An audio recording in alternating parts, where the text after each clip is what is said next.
Hello everyone, today we talk about the reason of Roman military superiority. Last year I made a video titled The Moral Superiority of Roman Civilization for our Indo-European History of Religion series. There's all a playlist, and that video in particular received an overwhelming amount of support slash interest, because I've realized, and that's also why I'm going to make more similar content hopefully soon, that the crucial reason that we have somehow eliminated from our moral and scientific landscape, especially when studying history, meaning that history would highlight it the most, not that really there are many other ways to realize that in other fields, and I do believe that history has a primacy in this regard, is the core concept that we must to reevaluate necessarily in order to understand, again, everything of the past, but in particular when thinking about Rome, which is such a popular and largely, widely, to say the least, known topic, a bit by everyone, again, independently on the accuracy or the correctness in which this is done objectively. That can really open to us, in fact, another dimension, right? That Rome is not just some thing, like yet another empire, yet another people, yet another culture, yet another civilization, yet another army, which is what we are going to introduce today, because I'm planning already to tell you a mini-series listing essentially the causes of Roman military superiority, given that this is a military history channel mostly, and that have been instead substituted with essentially a set of brutally false, wrong ideas that are such independently at this point in the political spectrum of any side that at least has been say dominating, at least the polarizing the opinions around the topic. This is such a huge concept that we can't really explain it successfully in just one video. Actually, I should make a set of others next to this military historical series too, and I think it would be very interesting because you've showed interest in this topic, as I was saying before, in the past, relatively to the, say, what was the liberal view on the Roman Empire? What's the ethno-nationalist view on the Roman Empire? What's the, even the technologistic view on the Roman Empire, and so on? Because, again, this huge, ineliminable, unforgettable event in world history, right? Doesn't matter whether you are an ethnic native from New Guinea or the Pampas. The Roman history is the history of the world, in ways that can't really be, relativized, and that yet has been done, right? And this is what we're exactly looking partially at today, due to the core concept that connects, in fact, with the aforementioned religious point of the departure from the awareness of the sacred, of tradition, and eventually the very word that we use to define Rome par excellence, that is the empire. Of course, a word that derives from the same Imperium, right? And that was something very specific in Roman culture, politics, religion, and that, as you know, was not even technically the name of what we call the empire, because we use the term still today in somehow 19th century Victorian style idea of an empire, and consequently also imperialism for that matter, which naturally is not the same thing historically. And that has come to inform, in fact, still a great deal of our view on the world today, right? A very fashionable opinion is the idea that there is some sort of imperialism, right? This is mostly like a, as I will explain now, you would hear it mostly from a left side of the story, because of course Paranoia is mostly tending towards that. But when we are assessing such ideologies pose themselves relative to tradition, the fact that modern contemporary conservatism is just closer to it doesn't mean that it's actually closer to tradition than the same leftism, right? As a matter of fact, nationalism, for anyone who has studied classical political science and 19th century history, perfectly know it comes from a radically leftistic red ideology, right, that destroyed, by the way, much of the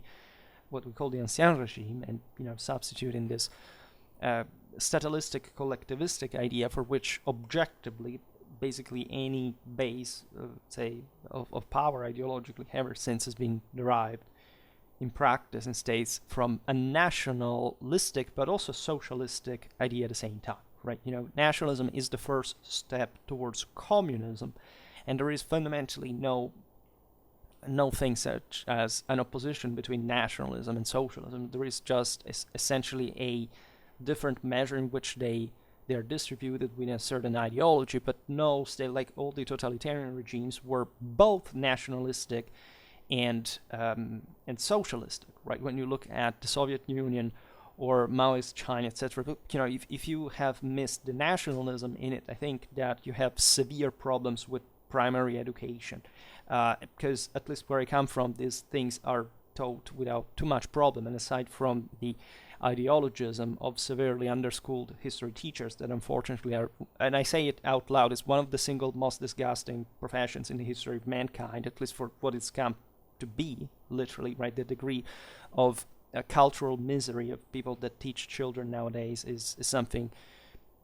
incredible, right? And again, before you flatter yourself, no, I'm not saying that necessarily private schooling or conservative schooling is better. Those are radically undereducated people as well. I'm talking about all across the spectrum, and I'm talking specifically of this very thing, right? That whenever we talk about sacred religion, Christianity, whatever, universal values, we, even in the, if we go at the extreme of what we also quite disorientedly speak, just in horizontal terms and not in vertical, qualitative ones, in fact, political orientation, we assume to be, again, covering the entire spectrum of values and ideas that humanity has ever had.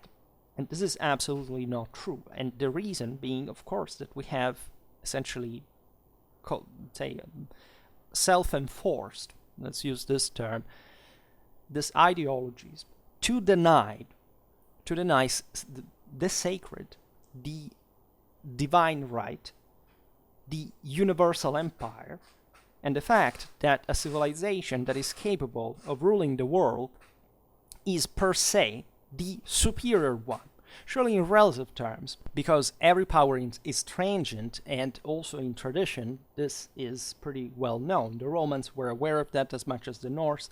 They prophetized the MMO. It was common knowledge. Tacitus talks about that. It's not really a different view of the storming of the Asgard, given that also the ideology was really the same, but nobody really told you. And this is something that we are going to discuss today, that ethno-nationalism, racism, all these post-traditional ideologies that are deeply misunderstood because of the ism. Not that, say, race was not important to Rome, also has the multiculturalistic lie that has been delivered on you as a sort of, of empire where everybody was free and cultures were shared and there was a great... This is, I doubt that a person reasoned like this has ever even studied Latin literature. I know that there are individuals like Mary Beard or this other, charlatans that are free out there to essentially tell you a lie in the face of the very evidence that are even able to bring up themselves and pretending that means the explicit literary opposite. By the way, in the same language that we speak, because Latin fundamentally has informed, not just properly from a vocabulary point of view, but in a broader formament, as the Romans would have called, our own mind, that fortunately in this sense is much more traditional than you think. And what I I've come across is this major element, that the rejection of the universal empire is founded fundamentally in denial, in self-hatred and paranoia. I believe that the reasons of Western moral superiority lay exactly like in the opposite direction. Like when I was younger, I didn't know this. Like I thought in the rest of the world, people more or less reasoned the same way you did, right? They had different opinions, maybe they stuck to certain models. Why? Because in our still remarkably modern secular view of the story, it's as if we were just not left the benefit of the doubt, but the imposition, the duty, and the denial, in fact, of doubting that there is any difference in value qualitatively and in objective, universal, absolute terms, right? In the assessment of the world. Western civilization, in this sense, has always been, since a long time, arguably the same Roman ones, but actually already before, far ahead in the assessment, of course, of objective reality. When you look at the other places of the world, I think talking to people, and many of them, not just one, two, whatever, talking systematically with in decades with thousands of people coming from the rest of the world, I think that the most evident feature that you realize is paranoia. Right? Let's leave aside radical ignorance by standards that you would think that the average Westerner is actually, a Nobel Prize. But especially the paranoid need to rely on, first of all, something that is outside of yourself, and something that is relative, and something that you are not meant to even critically analyze per se, and that in universal terms brings you unavoidably to paranoia, because as a human being you perfectly know in your divine spark, in spite of your fallen status, that there is much more behind that, and that in order to pretend that something is just the way you want to think it is without being challenged by any other reality, you have to entrench in it. And you start becoming phobic that reality is not static, it's dynamic, and not only, you are sinking in it if you do not recover the idea that you need to improve yourself constantly for a radical, extreme, absolute, necessary moral and scientific reason that ultimately gets down to taking over the world, that does get down to essentially developing your own humanity to a point that can come closer to the divine, and succeeding in, practically, because this is what an empire really is, ruling other people, right? Not necessarily ruling over, but properly convincing somebody to be governed, which is the only possible way any polity exists. And I don't know if you realize, but by scale, the world has not had anything like the Roman Empire ever since, in terms of a combination of longevity, property of scale, of domination, which surely is to be intended in relative terms to the capacities of the time, because naturally it's much easier today to control a distance actually without being particularly capable of doing so. Here we're talking about what were the capacities of individuals to achieve de facto world domination, because what the Roman Empire was really the known world, and at least so beyond anything else that had been ever conceived, to be held for such an extensive amount of time with such an enormous amount of forces within, that really there is no other comparison. You can find more extended empires, you can find, let's say, even more populated empires, you can find something that, again, in relative terms, that's also debatable to some degree, but especially you can find lots of different peoples that at some point fundamentally shared power with each other.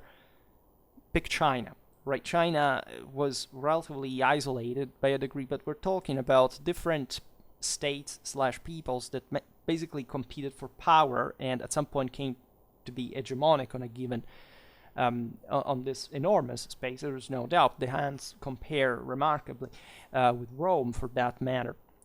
But Rome had started like a single city. Here there is no trick behind that. The Romans were not a people kind of in a proto-national sense, or a they came to rule over some pre-existing polity that eventually they overlapped with. They weren't essentially even ruling in an imperialistic sense the way we intend today. That is to say, just there is a center that imposes a periphery, just a drainage of resources until it's exposed. No, we're talking about an empire that extended, as Amazianus also said properly. It made a Rome what before was the world. And you understand why it's extremely difficult for me, that has just to introduce a military topic today, to make the entire point without this premise. And, avoiding banally just what essentially world history has been ever since Rome, in function of Rome, just in terms of sheer political, military, and cultural legacy, right? The fact that in the West there's never been an empire after Rome that wasn't the same Roman one, that was called Roman, right? And it was specifically chosen as such, right? Nor anything that could compare with that, of course.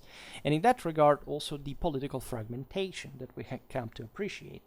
Naturally, as we were saying before, spaces in the same tradition are meaningless per se, because matter in this regard is just an accident of the fall, right? It's created by the same fallen kind, in fact, to prevent even its further fall by a degree. And so when we measure again, the fact that today we can see polities expanding, contracting. We had other great empires in history.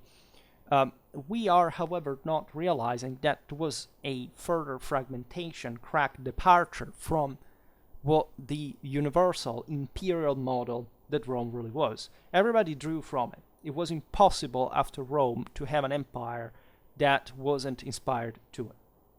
Right? We're talking mostly about Western history in a broad sense, though, because at the end of the day, the Westerners came to rule the world by the 19th century, and this, of course, still evidences how much of the rest of the world was eventually forced to acquaint, to recognize what Western civilization at that point had become.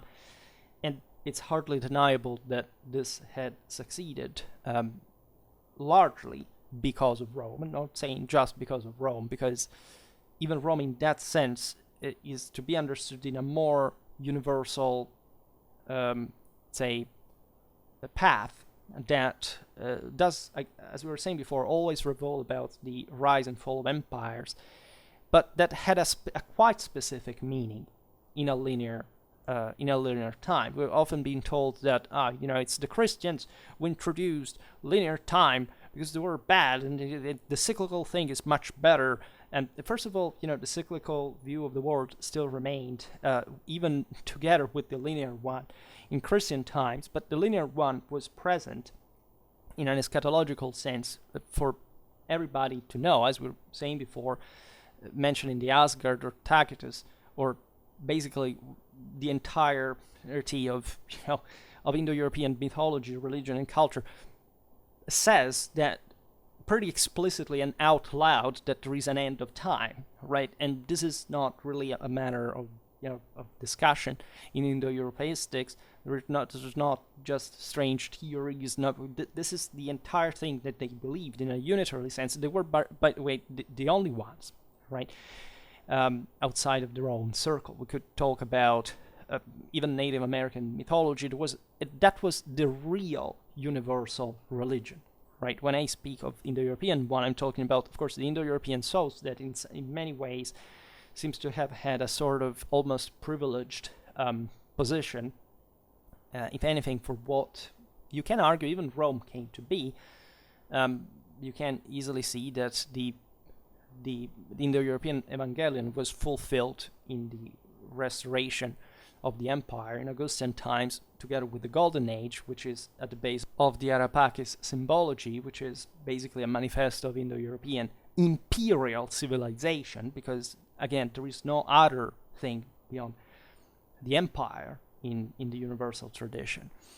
Already this latter aspect, for example, is quite worth appreciating, especially as far as we talk about the modernization and secularization of reality, because most of the people that call themselves traditionalists nowadays, or at least try to look like some, at least there is a margin there, because you can be a national socialist for that matter, that is to say a statalist collectivist, so not better than a communist, if not for the fact that, again, maybe there in the nationalistic part there is a slighter pinch of kind of closeness to tradition, as opposed to the complete denial of any traceable form of humanity, which socialism basically,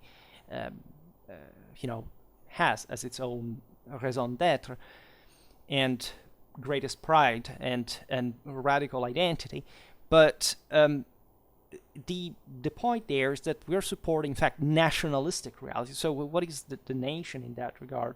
It's hardly what like the Latin natio could be, and the parallel meaning that, of course, existed in many other peoples in Europe and beyond at the time. It is basically the presumption that since you're born in a place, you're given an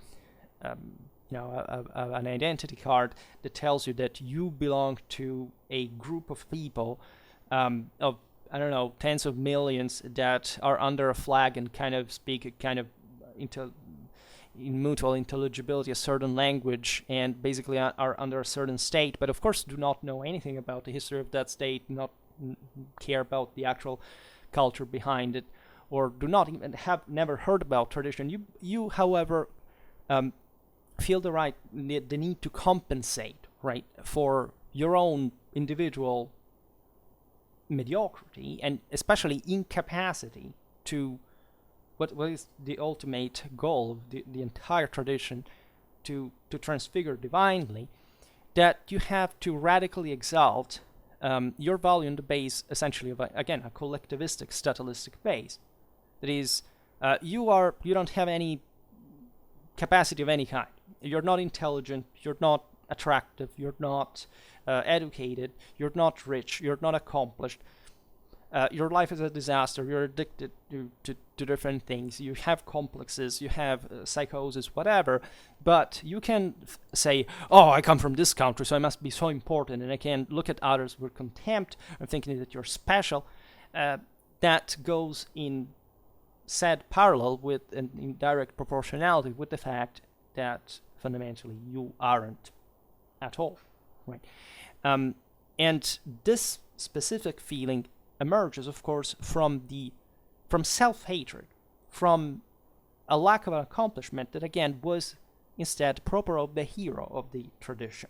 So the capacity not to depend on a state or on an abstract idea of a people, or on, again, a culture that you don't even study or that you'd even know in the ABC of, but in a sort of iconoclasm towards something that is essentially human-made. So human, just for, I explained this, but for the sake of etymology, which is the first step through which any person can understand, frankly, anything, because most people today come to speak languages without even knowing the words, right, from their own in their own history, in their own semantics, in their own origin. But, and we speak still languages that are radically connected to this traditional ideology in the very meaning of. Human means dirty, right? I don't know if you ever thought about this. Like, being human is not a compliment. Being human means basically you're a fallen kind. Humans is the actual dirt, so it is the actual symbol of the complete destruction of any divine dimension, and basically it's a fall into nothingness, and in the devouring of your soul, in the ultimate lack of transfiguration by the deities of the underworld. And you choose, and our entire world, even now I was talking about National Socialists, but I'm talking really about anyone. People speak, this is inhuman, or the greatness of humanity, or whatever. I don't know how to say that, but humanity, literally in the language that you speak, means dirt, right? So there's not much way around this, right? You're basically shifting, as I was saying before, and that's, again, what instead in Western civilization we're a bit weighted to, at least in a much more radical sense, to realize that you are depending on something that is undivine, doesn't belong to sacredness of the universe of power, right? And the way you can access to it through action, which is the sole reason for which any empire or any power exists, right? You can argue that still we have states today because there is, of course, a Panama Spirit of some sort that realizes that the idea of controlling competence, of merit, of quality, of power are still worth being pursued, because at the end of the day, without them, you couldn't really, civilization would collapse overnight. But of course, this has relaxed already dramatically since ancient times, as all traditions univocally predicted, not for some accident happening, randomly, but literally because humans fail in their mission. And we are thus referring to ever narrow models, points of reference. We passed, again, in the 20th century was somehow the nation state, right? And then this thing was put in crisis as well, and then we resorted to radical moral subjectivism. That is to say, whatever you feel it is, and not, just feelings are essentially a failure, but they're mostly fear at the end of the day, are just a failure of your own capacity, either to fulfill them, because also love in this sense is the highest value, by the way, in the Indo-European civilization, not in the way you intend. At least we come to intend by literally cutting the virile dimension and buying to the complete feministic, narcissistic, deterministic, materialistic, whatever culture that is somehow permeating at this point all the world masses that come, at least that are coming in contact with the hegemonic culture in that regard. This was normal in every civilization, telling you the truth.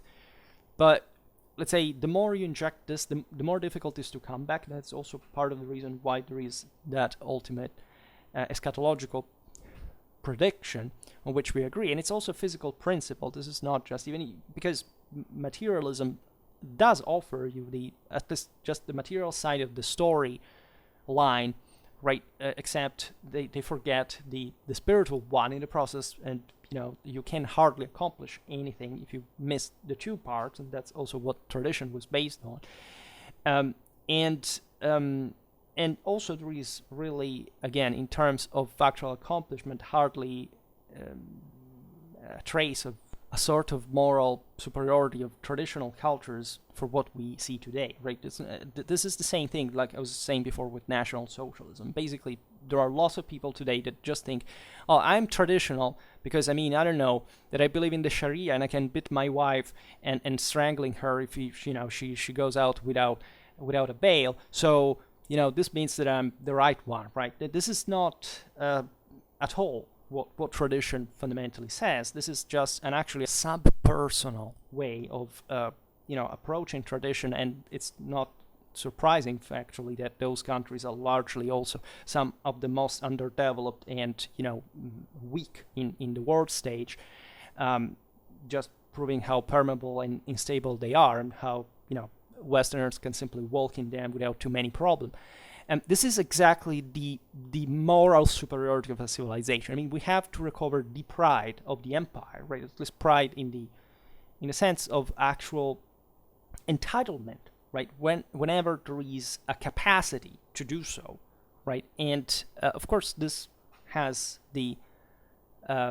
always the responsibility coming with it. In the moment you change the world, you can't You can't fix it. That's yet another concept that has been stripped from us, that whatever you do, come on, but it's nothing, you can do whatever you want, don't worry about it.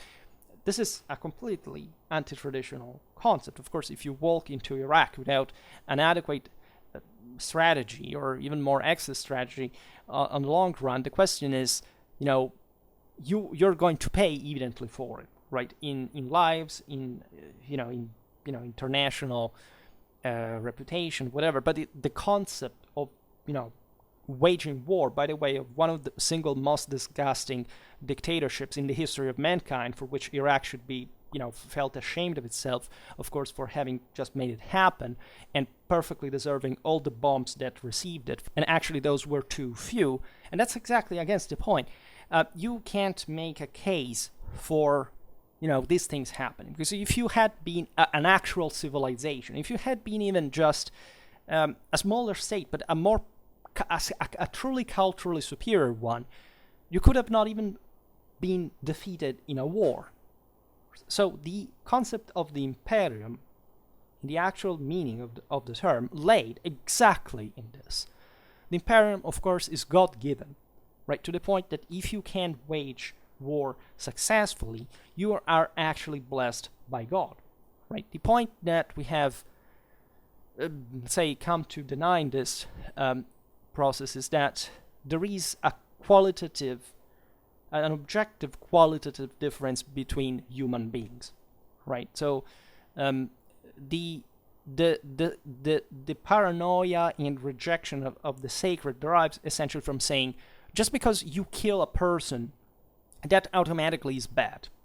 Seriously, because this is not tradition. This is just also, average contemporary juridical science, right? There are instances in which it's perfectly legal to kill people, right? And we do it all the time, also for obvious reasons, right? Don't you want to make, the head of a terrorist blowing up? I personally wouldn't have any problem. Wouldn't like to shoot 30 Russians of those that are stepped in Ukraine, with a good, Browning, rifle, without blinking an eye. These are rightful actions. They're not just something that derives from, whether there's a standard package of situation. You can say, just because a person is a person, this person is owed everything. This is pure communism. In the pure ideology of it, is the inversion, actually, of any form of actual divinity. And again, I would call it humanity if I hadn't explained to you what, we can use the term humanity, essentially masking a higher principle with this dirty thing. But, communism and those ideas that say more right without duties basically equates to bring the individual to the sub-personal, because at that point, you are basically giving up, refusing completely your own responsibility, thus any capacity that you can develop practically in order to transcend, in fact, your human condition, your fallen condition, and to rule the world in absolute terms as God is supposed. So when we look at modern imperialism, and again, the people that mostly oppose imperialism nowadays basically make the same point. Mostly they're actually imperialist supporters at the same time. How many people, for example, side with Russia because they say, because of U.S. imperialism? I don't know. I don't know how to explain it to you. Russia's full-fledged imperialism. The only difference is that it fails, right? So everybody is provided with a degree of Imperium. Just because you can't go in the street and punch someone in the face, that's also Imperium. But, if you, of course, screw up ruinously in one of the single most shameful performance of strategic illiteracy in the history of mankind, and pretend that that's kind of a greater value than what the United States have been able to affirm in the world after World War II, I think that you are in that sub-personal state and direction that fundamentally hates other people's accomplishments because realizes that his or her own personal background is culturally inferior. And this is the entire point. That's why there's always, in the universal tradition, the crawling dark lesser figure that wants to to destroy the hero and gets repeatedly crushed in the world order, because the world order is the empire. It's what intelligence, beauty, reason, courage, strength embody per se. And if you're not capable of achieving that practically, it means that you are less, because God has not rewarded you with imperial glory.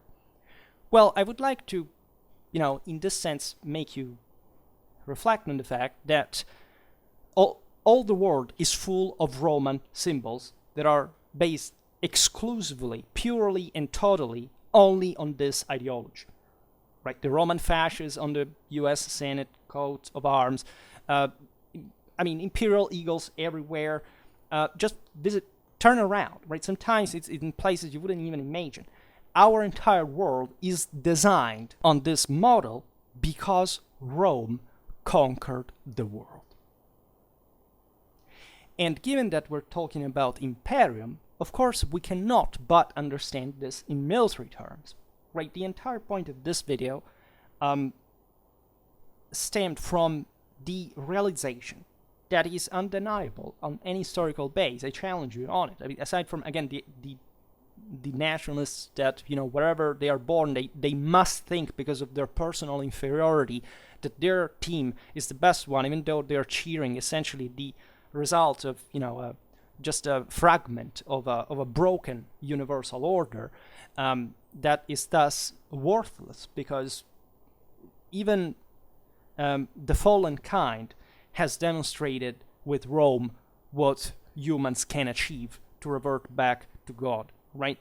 And I don't even speak here of Christianity and the meaning of it, and the fact that it was born in the Augustan age, and that the Apollos Phoebus was essentially the same Balder and the same Christ, and that all the Indo-European sagas from Rome to the North speak of this, and they chronologically overlap, and everything is going exactly as we have been told. Never mind that, right? But let's stop once to think this, to conceptualize this.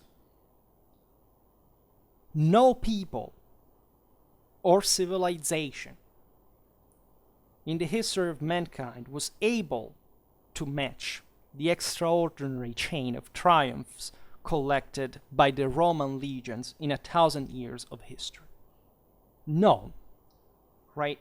Again, those fanboys would like to, make history in a way like, how many victories did this country score? I mean, that's the level of paranoia I'm talking about. These are kind of maniacal behaviors. Like, you are essentially trembling of fear that whatever you have bet, because of your short personal, individual, absolute, universal shortcoming, the burden of responsibility to be inferior to something else, right? This is the entire concept around which nationalism is based, right? Communism takes it literally in the ladder. It's the next step. It's the absolute step.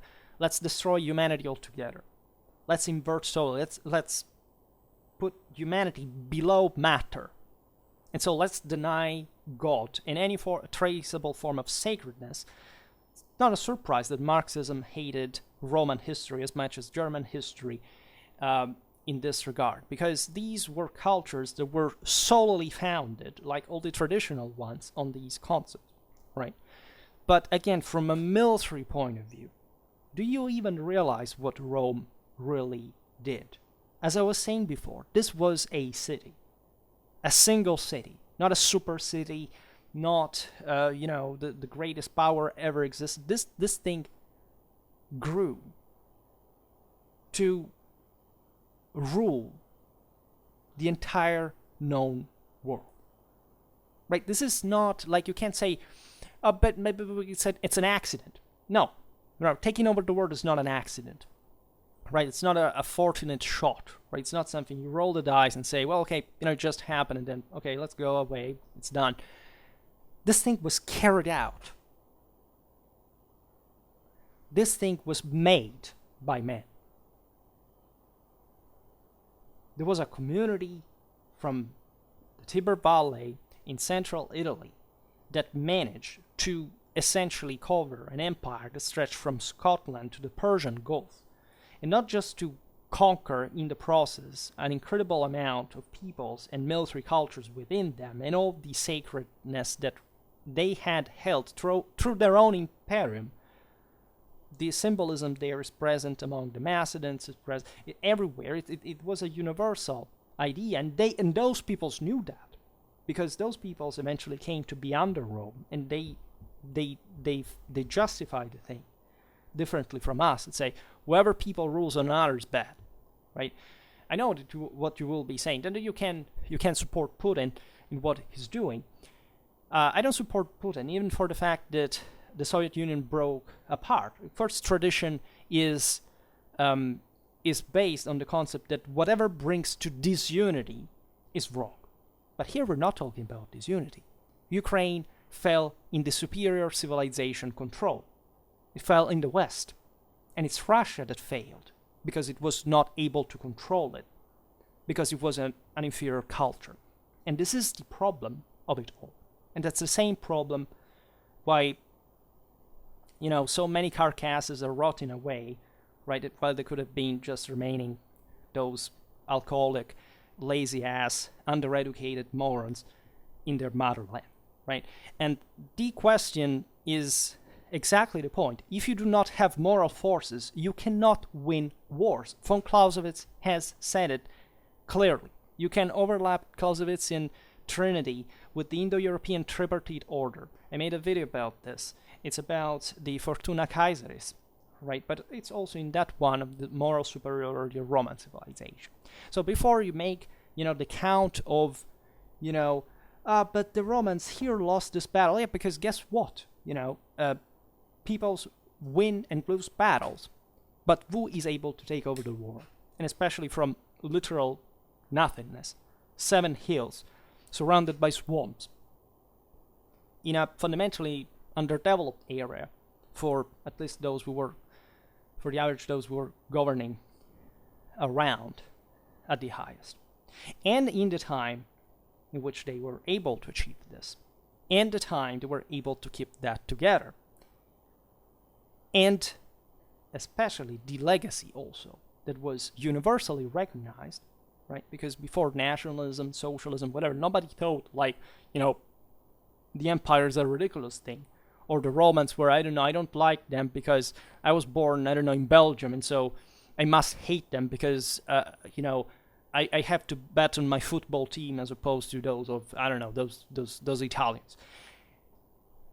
This means being completely emptied of any traditional awareness. It means that your family, your school, as it's normal today, again, has never told you that this entire thing existed. I'm not talking about the empire. I'm talking about what people, humans, your own race, at the end of the day, believed.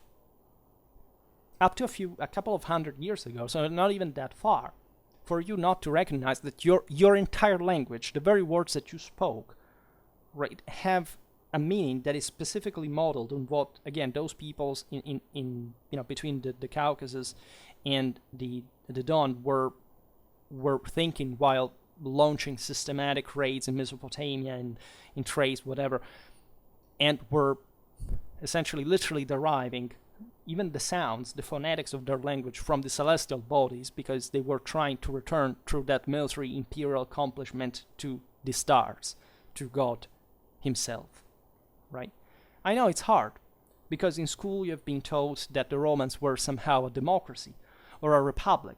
You have been told that, on the other hand, that they were terribly murderous and exterminating and conquering other peoples and not giving a damn.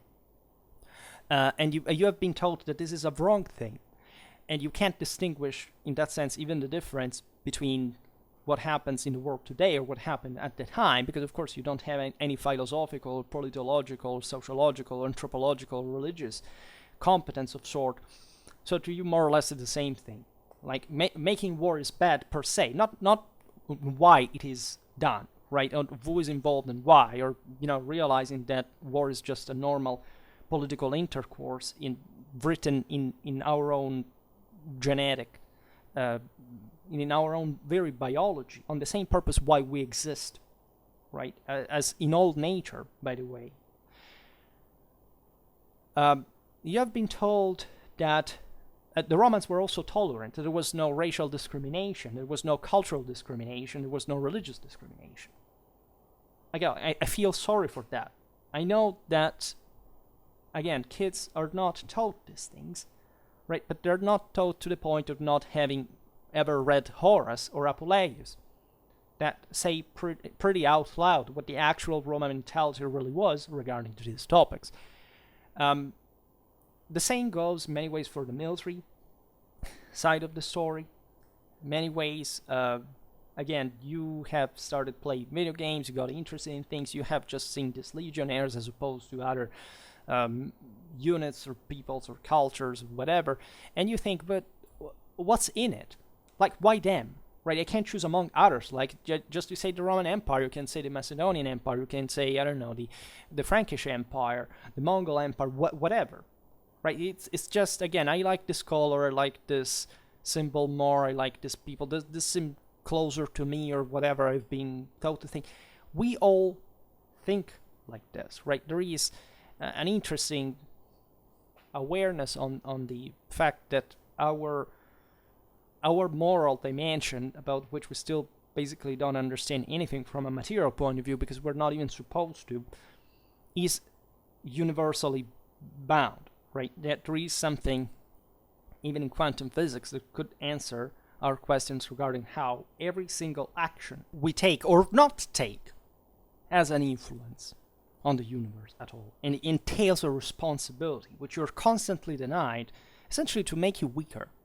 Right? You want that because humans are fundamentally lazy, even their physical side. And so it's an eternal struggle, again, that tradition is not even sure, saying very optimistic about, as you know. And we will perhaps talk about that another time. But sticking to the topic, you have been properly removed any awareness of what fundamentally Rome was opposed to another thing. Right, and I must say this, add a little biographical note. Like when we will talk about, my background, etc., you will understand many things, I presume. But let's put it in this way: as a medievalist, right, I had say there was a time in which I was very interested in ancient Rome for the same kind of popular reasons. I think kids my age really were, and as we've grown into as kids of the 90s, we got fascinated with a myth that was still, in fact, universal and imperial in many ways, also of the Western hegemony. We saw in Rome something that, for example, after 20 years, we realized most people don't even want, right? The situation has morally collapsed, and thus it's obvious that Rome would be increasingly hated or misunderstood or relativized to the point of non-recognition of some sort, right? Even after, again, such a short time, you can appreciate the aging of the world, right, and the etheric cavalcade towards the abyss. But as a medievalist, I began, like when you go to university at the beginning, you are somehow anxious to bit demolish your preconceptions because it's a part of the cognitive path, but say in a lifetime. And as you know, I'm a medievalist. I studied only the Middle Ages. I was always interested in Roman history as well. Whenever I could make a Roman history exam, I always picked that as much as Byzantine history and so on. But fundamentally, I was pushed in part by a sort of, okay, there wasn't just Rome, right? The Roman Empire was important, was usually, nobody is denying that. There is something enormous, but there is also something else, like because we have, for example, thought the Middle Ages were less, whatever, were a dark age, etc. And then I'm perfectly happy to be a medievalist, except I don't consider myself one, because first of all, I consider myself a military historian. But in the last years, also thanks to Schwerpunkt, by the way, and looking at medieval history, Roman history ever closely, but in this sense, understanding, say, them beyond the didactic sequential scheme, I must say that I thought that that understanding of Roman greatness was correct, and that not only was correct, but it was probably overlooked, and that people don't need to just to demonize, but properly to relativize or to, let's say, just normalize Rome in a modern or secular sense. Because that's, first of all, the greatest mistake you can do with everything. But especially with Rome, if anything, you cannot afford to do it, right? In no way, right? In terms of temporal rule, whatever happened in history, of all the most important things, definitely the Roman Empire stays at the top, for reasons that I will try to explain in the future, also much better than today, but have to do fundamentally with the moral superiority, with that absolute conviction that not just the Romans were the chosen people, but that as a consequence they were to conquer the world without any doubt, right? This is a characteristic that you find in many people that say is always there. Telling the truth, it can be more or less pronounced because, again, besides what we've been usually told, or for some strange reason, by the way, because even again up to 20 years ago nobody really thought it in the same way, or at least just the hippies did. The small tribe at the edges of the world, even maybe managing to escape direct Roman rule, occupation, etc., had as its own and sole purpose to take over the world.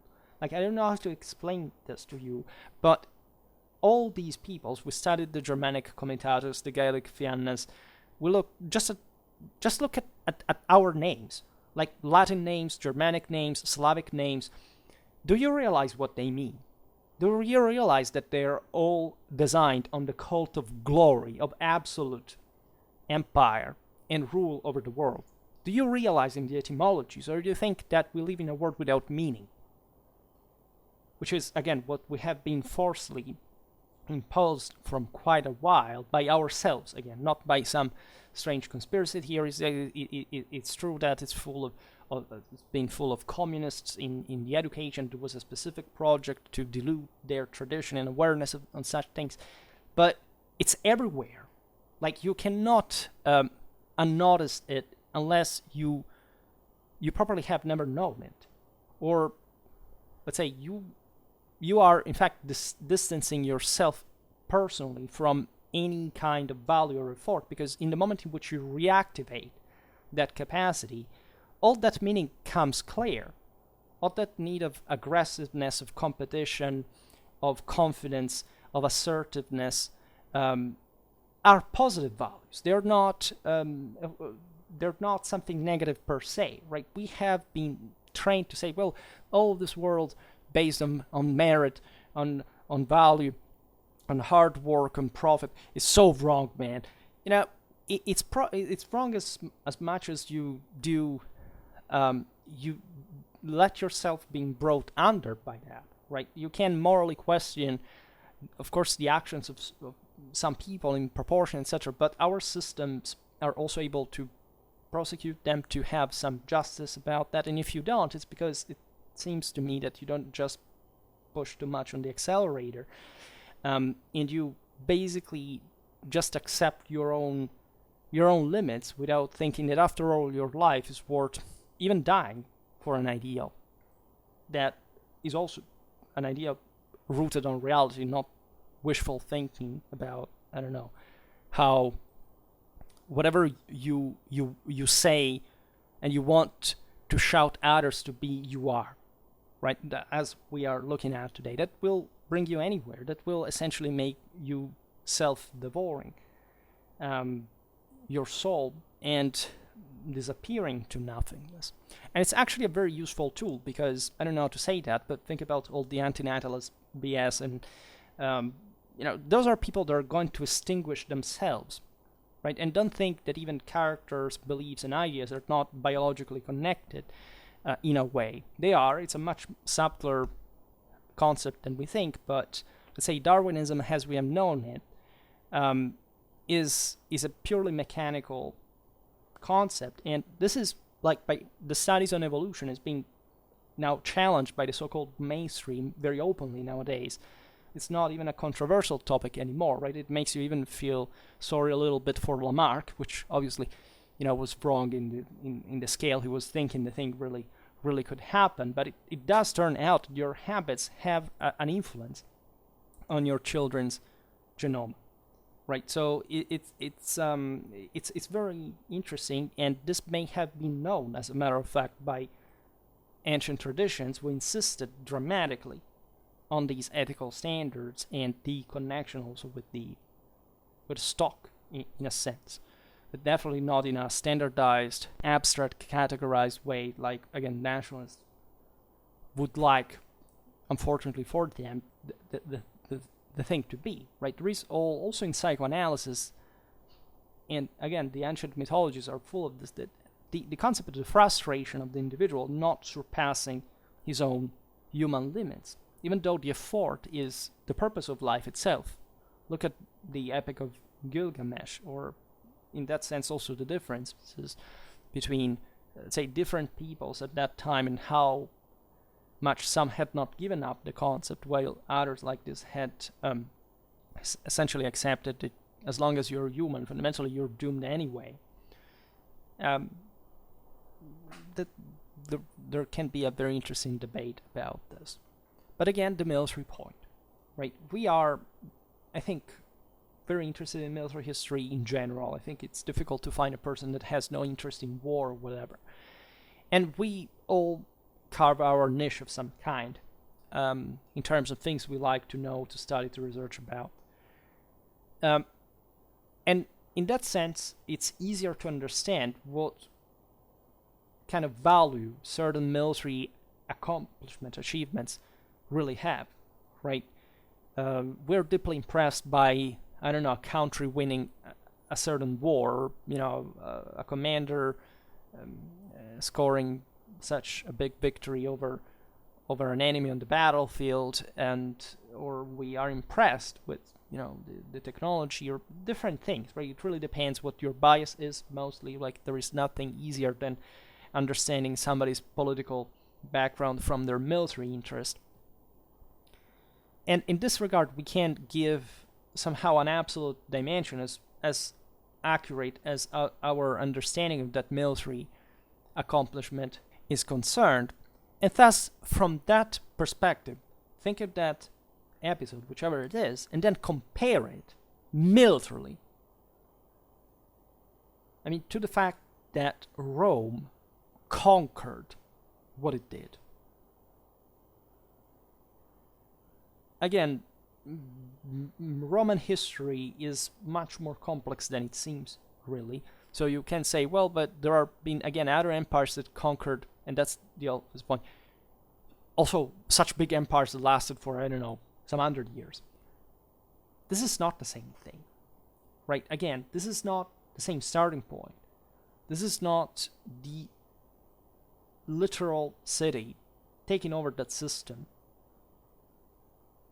This is even not just a couple of 100 years. This is not just a sort of temporary and stable reality. This is something that brought essentially peoples that spoke properly a branch of a certain European language to shift, say, from whichever it was to the Italic one fundamentally. Look at France, look at Spain. Those places had nothing to do with the Latins, with the Italics.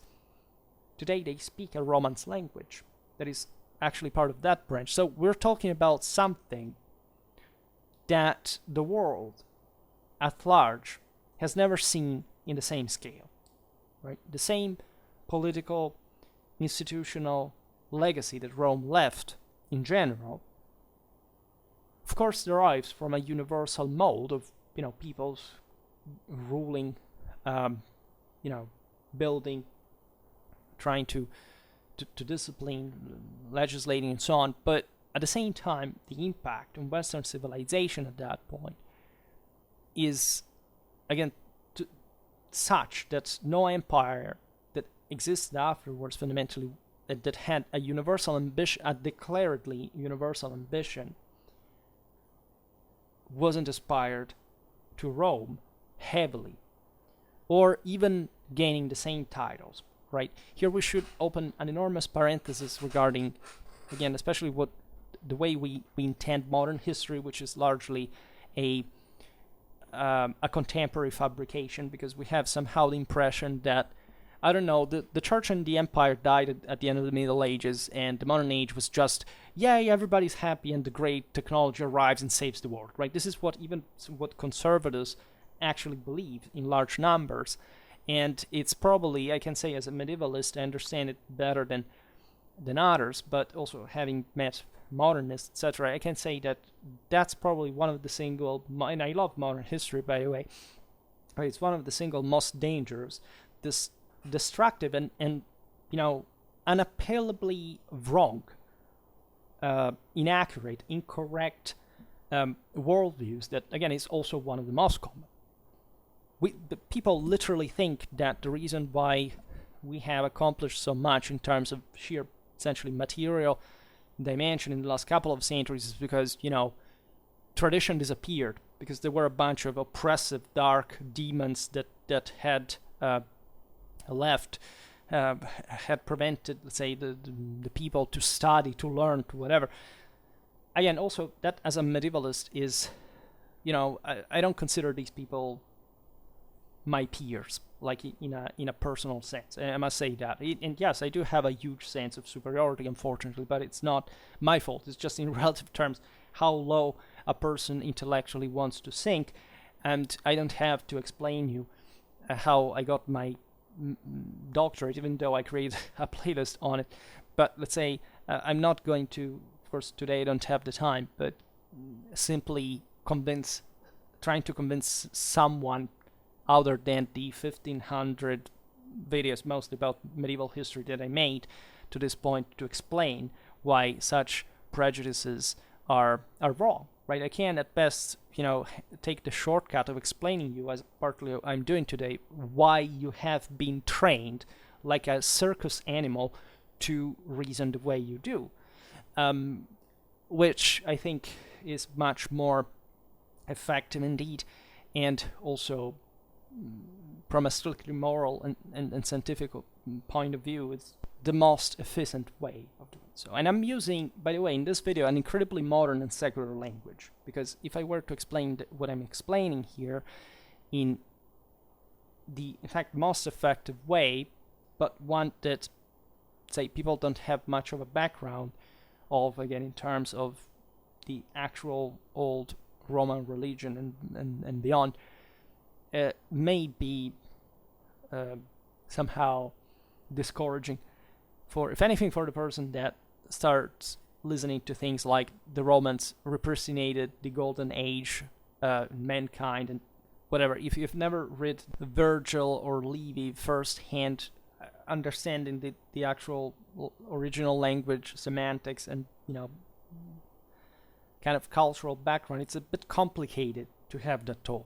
Right, and I'm sorry, because again, you have been trained also to think that basically a person can understand everything, even though they don't have a background. Unfortunately, this is not so, and I can absolutely assure you, because I tend to take pride out of the fact that I can explain even relatively complex things in an easy way, but it's absolutely wrong to think that it just takes the information per se to have it understood, learned, properly absorbed, right, and so and correctly so, because that's the greatest challenge.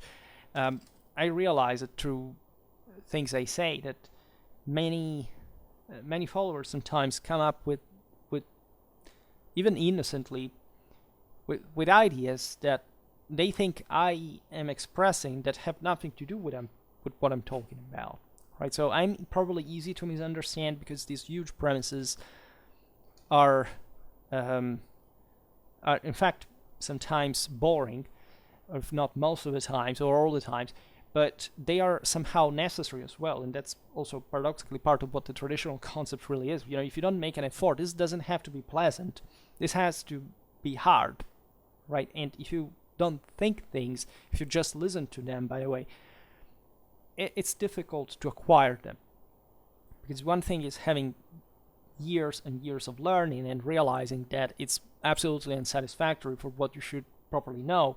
And one thing, missing that entirely and just talking with somebody that has gone through that thing, and even not orienting yourself because this person is maybe very critical of ideas that you gave for granted and that to you seem maybe just in this reaction some sort of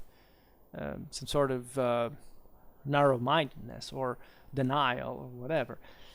Unfortunately, knowledge is hard, and this is what tradition revolves around, because the logos, the verbum, are God and the truth himself. So the entire point of divine transfiguration is achieving that level of knowledge factually through an enormous work in this world, and fatigue and suffering and pain. So it's definitely the point. If you decide to remain there just without making any effort, and just, okay, I content myself with just living a bit here and then dying, and essentially all of this having been without much of a sense, and except I would probably understand at some point it would be full of regrets, and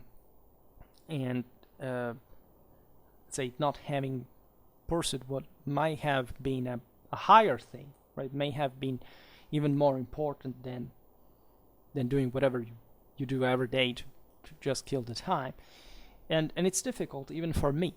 I can tell you, because I think I don't work very much, right? Even though I work basically all the time I am awake, and so and it seems to me too few, because I realize my own limits, and I also feel that sense of self-hatred that you can see. It's again a Jungian concept. It's in the in the Russian classic literature quite evident, this hero that is incapable of fulfilling anything because the age of tradition has passed, and we have begun to doubt of not wanting to know properly, not even of doubt, and we have decided it's too hard, that it's better to run away from reality than anything. I think my own way, at least learning history full time, is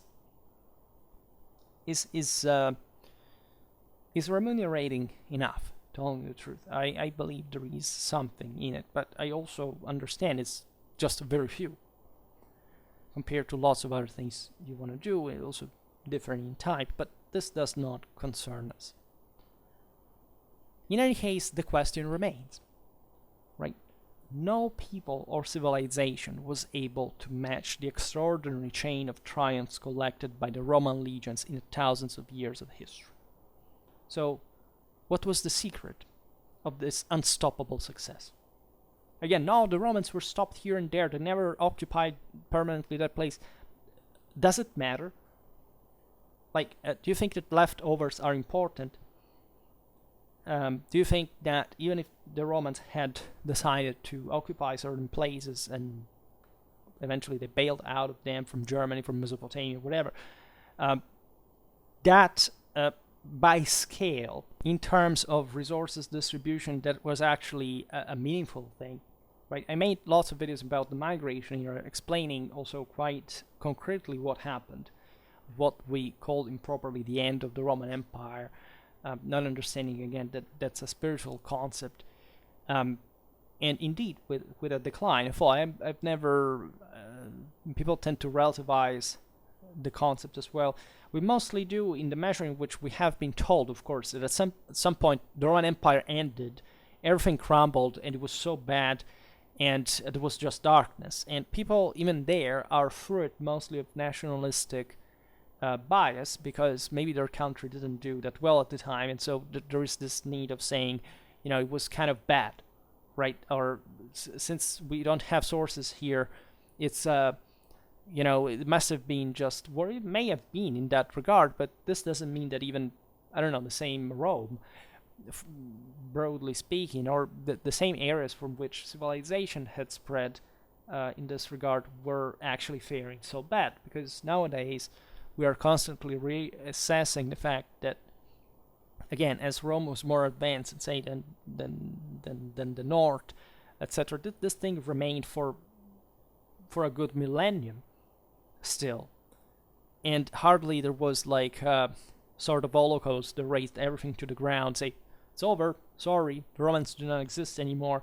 There's no difference between countries, between peoples. It's all okay. But this is a very specific. Remember the paranoia.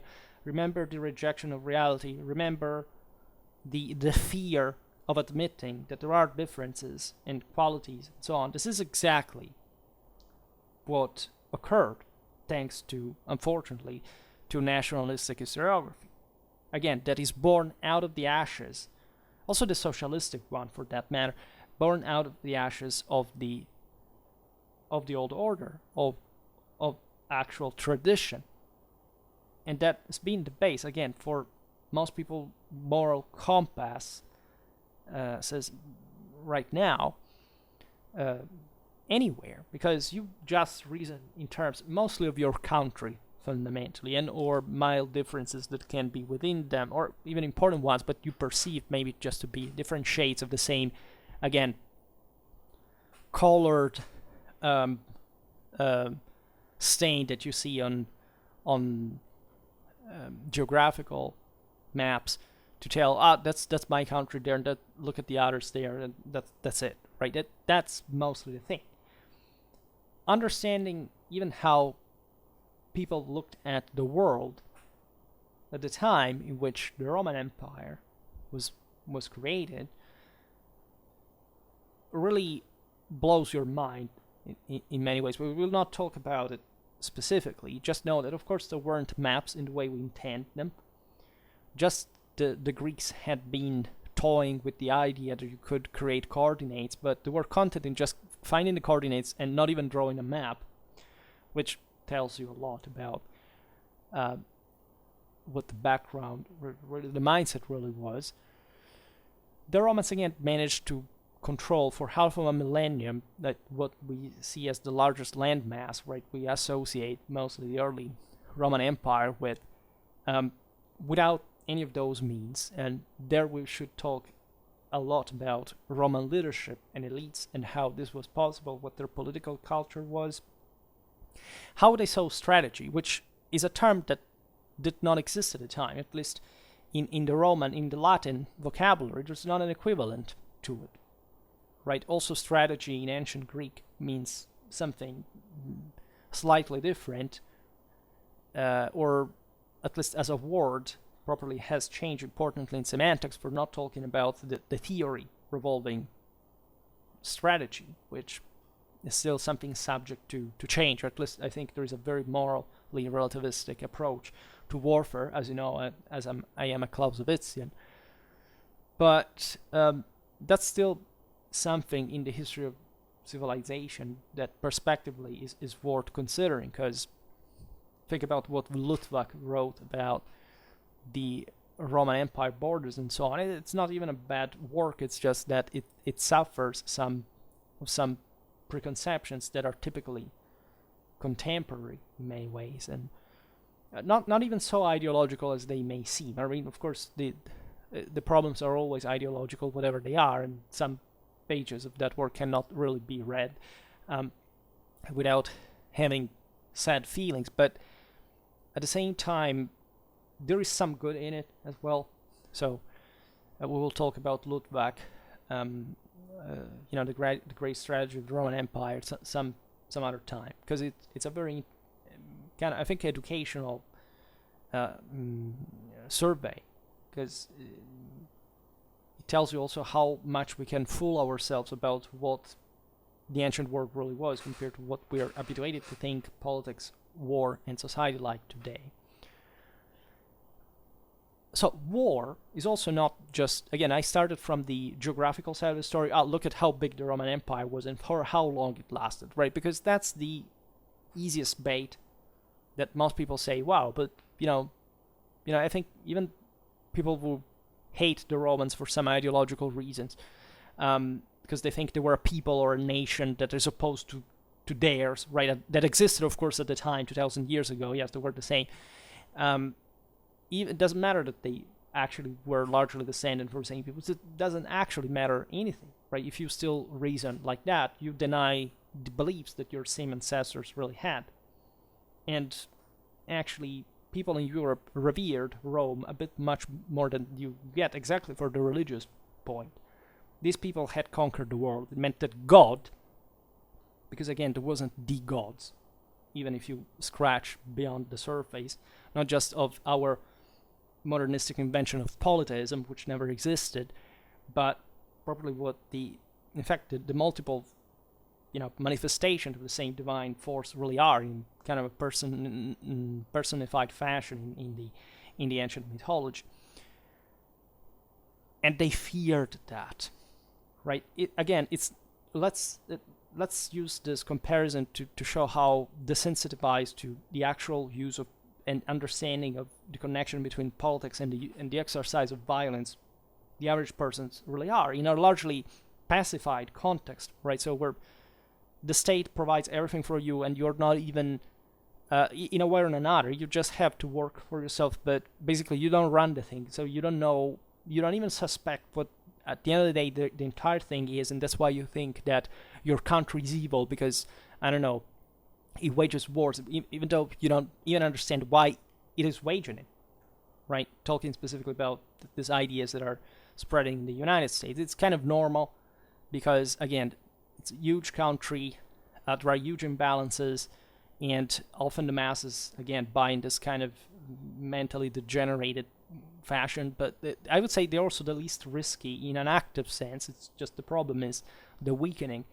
of the political cohesion, because again, the ultimate step of the fall of tradition is disgregation. Everything that doesn't go towards unification, world control, and absolute values, divine reverence, is, as we have seen in the modern age, the destruction of the common faith, the political disgregation, right? So something that goes towards the greater dissolution.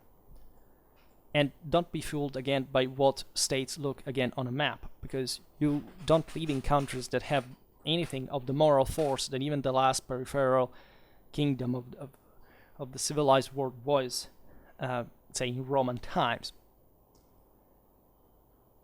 What we're talking about, for that Roman Empire to be achieved, that huge, usually red blob as it's drawn on maps, is the fact that all this had been conquered militarily. In other words, the Romans had massacred their way through these countries.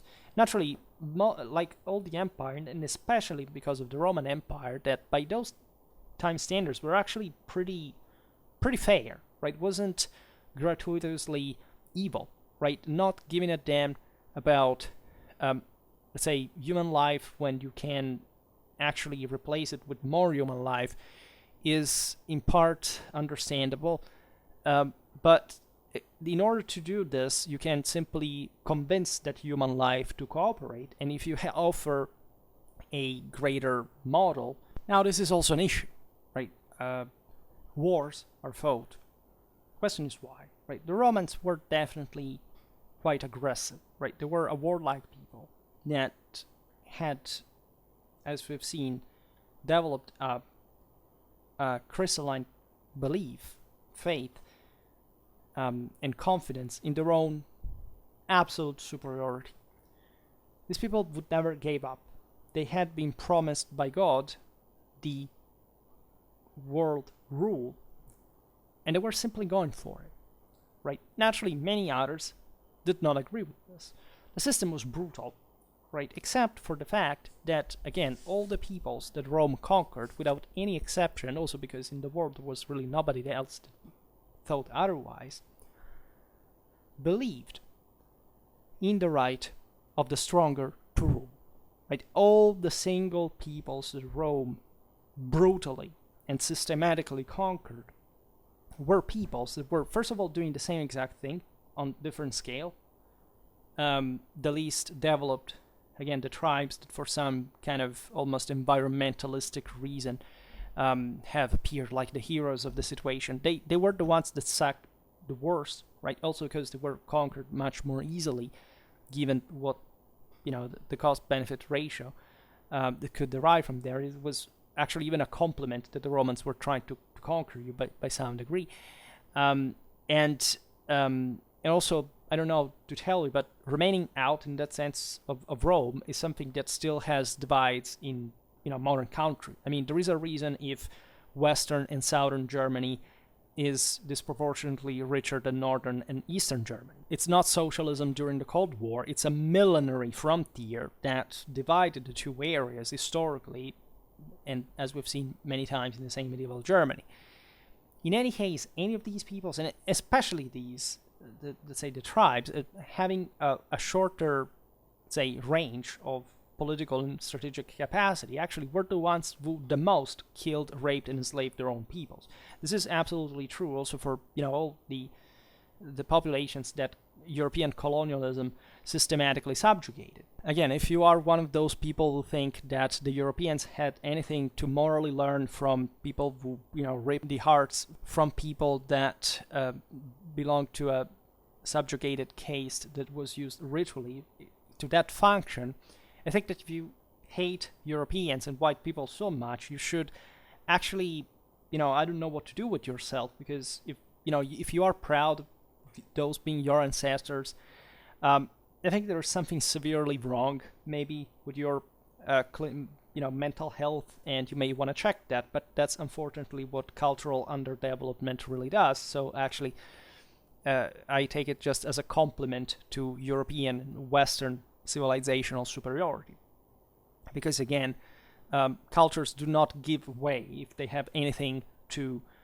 resist successfully to, right, and tank the chronic political fragmentation and backwardness and in fact superstition of those peoples if they were taken over and brutally and systematically subjugated by the Europeans, because you skipped thousands of years of continuous rape, massacre, and killing to have skyscrapers, planes, and much more, thanks again to Western civilization.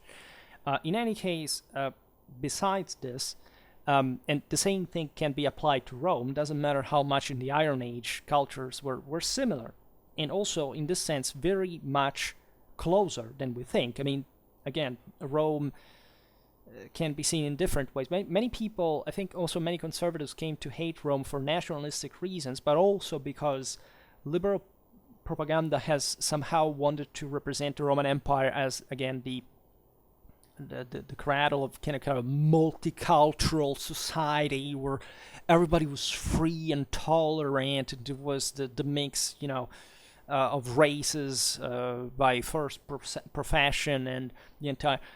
again, ignorance brings to this. Leftists are stupid. Far righters, or at least they call themselves so, but they're just leftists themselves, as I also explained, because that's what fundamentally the ideology again goes towards: communism. There is no other way to make the point. You are brought to believe that Rome is the enemy. But again, I cannot digress on this, but I wonder if people realize that the Gallic name declension is the Latin second one, practically identical. That Indo-Europeistics, that is accused since ever of being just a bunch of covert Nazi fascists, etc., ideologues, etc., is based on the, let's say, the first thing of Indo-Europeistics is the fact that we're talking about Indo-Europeans altogether, so they share the same, de facto the same language, even though it had diversified, but the same religion, the same mythology, right? People are racially obsessed today because globalization has, towards whom, again, I don't have anything against, because I believe in the right of a superior civilization to take over the world, and Rome surely had a mix of cultures in that regard, but not quite in the sense that differences were not grown or boundaries were not established. And just like today, people start understanding that there is a radical difference between cultural development, and that the lie that we are all alike is absolutely such, and this poses enormous issues. So people start to believe that, just culture just overlaps with race per se, all these kind of things, and they get disoriented towards things like, I don't know, legitimately Norse sagas are very interesting. Scandinavian history is very interesting, but let's say, how many people actually know that there are Roman sagas, and that they are actually the same thing, first of all, in terms of core mythological, in fact, dynamics, but values, symbolism, with the ones of the North as well, and that the main mode we look at things like is just, again, the Romans is something different because we decided that the paradigm of ethnic divide is between Northern and Southern Europeans, even for the rest of the world, and that instead, as I was saying before, Rome was actually incarnating what also, frankly, the peoples of the North were brutally impressed by, and they also flocked to the empire to participate to their army and to share that Imperium. And that's also what basically happened with the Romano-Germanic identity in the early Middle Ages, that we have also somewhat stripped, in a nationalistic sense, of the actual Romanity of the empire, right? That literally a Saxon dynasty chooses over the Saxon ethnic denomination, because they started saying that we're Romans, and in the Middle Ages the Germans called themselves Romans. I don't know if you realize this, and what this means, and why this is the case, and why Rome is not an empire, but the empire. These are questions that we must pose ourselves, because I'm here talking about also just the most catchy dichotomy, but there had been someone called Alexander, right? And that is also a thing. Of course, the Romans felt the need to follow the footsteps of, right, in a broader, as a broader civilization, divine universal goal, right? Augustus was much obsessed, like Alexander, with India, but somehow to us what mostly remained for, again, 19th century nationalistic reasons is, again, the Battle of the Teutoburg Forest, and something that was surely an enormous blow morally, which we often forget in this sense, even though militarily speaking it was probably also something less. And I'm not prone to disregard actually the Germanic achievements in that regard at all. Just we have to understand the same Roman historiography there, because there was a bit the idea that Germany was such, say, a worthless place to conquer in general, that even this disaster had occurred out of sheer incompetence. Instead, there's probably some logic there for sure. But in the broader scale of affairs, the Romans weren't toying with, per se, with the concept of race, nor with the concept of modern, say, the concept of Europe, for example, per se. They were just looking at where the power really was, right? And where they were actually to base their own empire as such. Again, they cared about race. They didn't care in the racist sense that we have attributed in the 19th century. This is incredibly important. Actually, the Romans were very sympathetic towards the barbarians. That's another thing that has been fundamentally misunderstood. Of course, enemies, the barbarians is the prototype in all Indo-European religions. Also, the Germans have their own barbarians in the mythologies. What do you think the giants are? What do you think that those actually represent?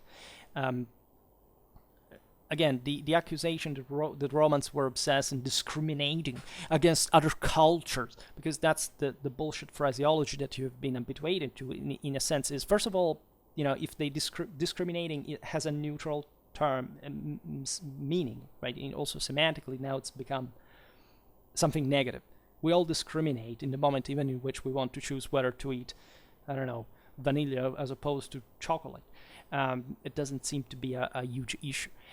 But the point there is that the barbarian was the dumb person, right? It was even maybe the strongest one. The Romans, in fact, weren't interested in, just like in the true traditional religion. Even if you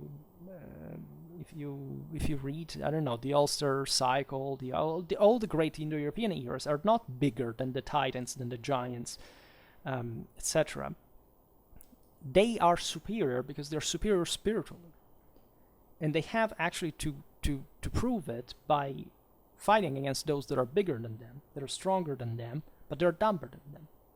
And again, this is present in all the mythologies out there, including the ones of the peoples that the Romans called barbarian, and that's stuck because, again, we are children of Rome and we use the same terms that they had, even though it's an Hellenic-derived one. But let's say that it's the Roman empire that amplified the concept culturally, right? Also because the Greeks failed to take over the world in the same way the Romans did, due to the fact that, differently from the Romans, they weren't xenophobic at all. But what I mean is that you can appreciate the moral value of a people who is able to get itself killed rather than losing its freedom, right? If they have the force and will, they will be estimated. And the Romans really did estimate, in fact, peoples like the Germans, in many ways also the Celts, even though, Gaul taken over in 8 years just is not definitely a great proof of Celtic resilience at that point. And that's also another great mythology revolving that kind of Celtic revanchism, whereas basically the Romans wiped them out. In some cases also with great difficulty, not that it was like a walk in the woods. I mean, sometimes it literally was, and that's why you would get ambushed more likely. But let's say it was, let's say there were much greater threats altogether that Rome had to cope with, and the Celts, leaving aside the problem that even defining them as an entire people or provided with some degree of homogeneity is complicated. The same goes distinguishing them from the Germans by some degree. Right, at the time, these are essentially Roman ethnographic inventions, right? So, or classical ones at large. So they should be very carefully analyzed. And as you know, not that I don't like the history of these peoples. I cover them often, and I find it incredibly important to know and to appreciate in their value. But the importance is giving the right dimension to them, right? I discovered that in that, I think, self-hatred, paranoid mode, there are lots of people that reject civilization to pretend that, I don't know, these peoples were somehow martyrs of the terrible, again, world conspiracy of multiculturalism, whatever, that Rome was actually completely the opposite of. If you study actually the fringe mythologies of Europe, you realize that peoples, even as, I don't know, the Giles, even the same Norse, they had a much greater influence of the pre-Indo-European kind of darkness, threat in their world, right? Think about Capitoline. Look at the same again, the Age of the Wolf. The Greeks, the Romans had a much greater confidence because those were the, already richer countries where the most successful Indo-Europeans had been able to settle themselves off, right? Settling in Ireland or in Scandinavia is not this huge accomplishment, right? At least, it may be actually a huge accomplishment, but it's not where you would like to invest the most. So if you do, it's because you're somehow marginalized. So if anything, if you think about the Morrigan, etc., the female pre-Indo-European presence that challenges the hero, etc., it's present also, as you know, in the Aeneid, in many mythologies, but it's much stronger actually. So in that terms of multicultural pollution of the Apollonian principle, actually in the northern mythologies, in the very ones like the Celtic, the Germanic ones that we pick as these are the top of that kind of ultra super mystic thing, actually, if you read again the Roman sagas or the Hellenic ones, they are much harder, especially the Hellenic ones, telling the truth. They're brutal. The Vedic ones, right? Because those were the ones the conquerors that had settled in the southern, more advanced places and were more convinced of their own superiority.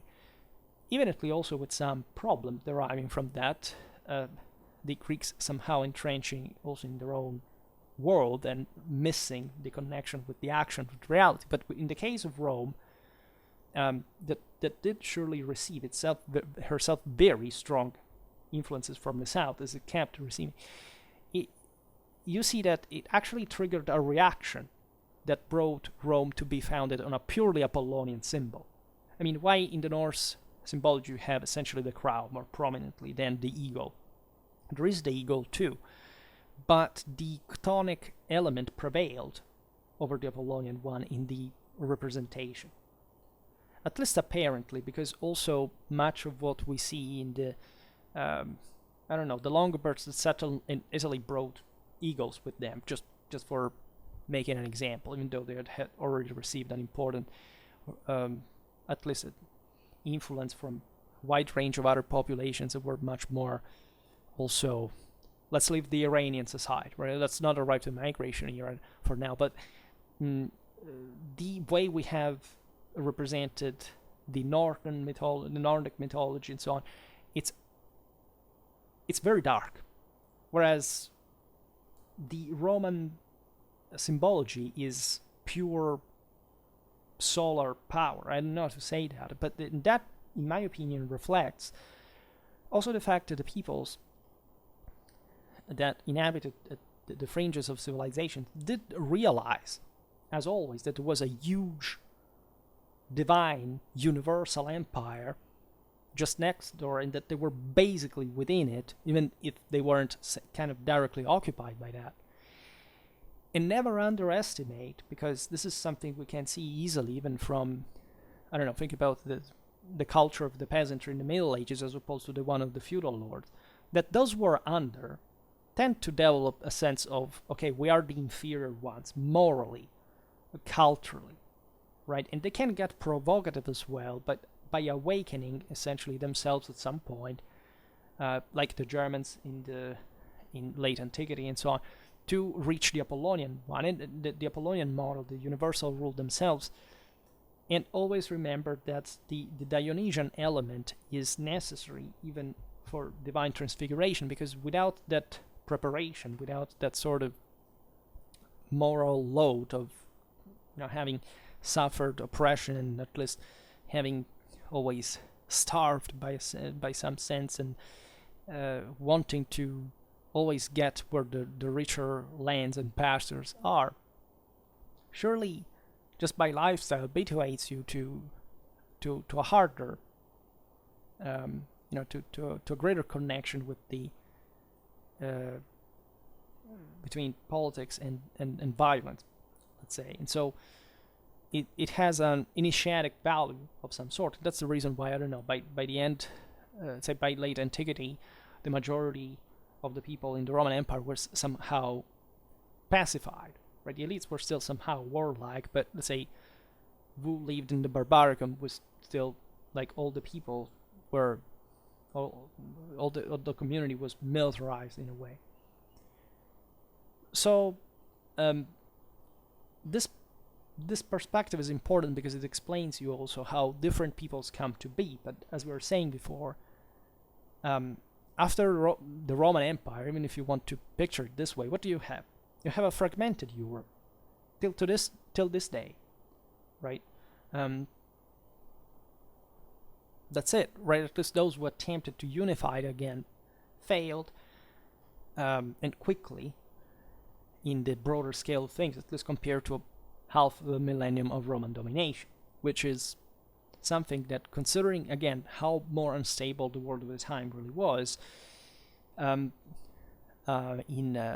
least in terms of, in comparison to the effort that you had to make it stable, makes Rome an incredible accomplishment by any degree. As we were saying, this empire was conquered militarily. right? So the point is, how could the Romans neutralize such threats and for so many centuries as well? Because that went along, right?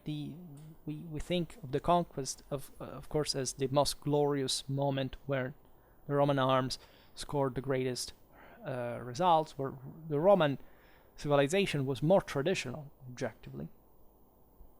But we don't have to think that maintaining an empire of those proportions is kind of a say, lesser achievement altogether. And it is true, of course, that the empire could not be held forever, and it wasn't, because nothing is eternal, even for tradition, and especially, of course, the more this is human, of course, but even God suffers in a sense of such perturbations. At least this is debatable, but nobody really knows what happens in the infinite, right? Except, again, the fate of the world is connected to the entire divine rule as such, and this does depend on man, right? So the entire thing can be quite tricky. So Rome, first of all, took an important amount of time to expand, right? So the major expansional phase goes from practically the 3rd century BC to the second AD, right? It's an important season, let's say. It's actually 400 years mostly of continuous conquests, which just per se make you understand a lot, and you understand how such huge empire was put together. But as we were saying before, what counted was also the individual quality of this whole, right? Only to achieve hegemony over central and southern Italy, that village of huts built on the banks of the Tiber had to face centuries of struggles and threats of all kinds.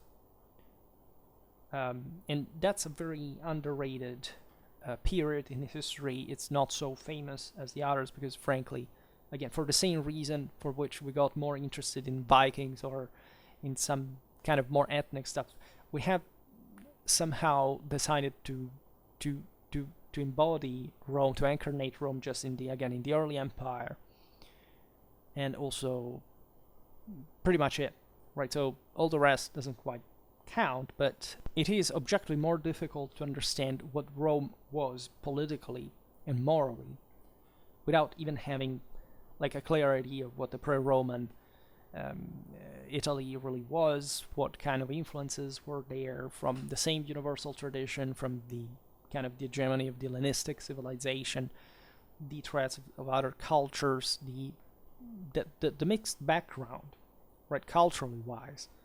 The Latins, for example, were Apollonian, whereas the Sabines were somehow Dionysian, or at least there was an important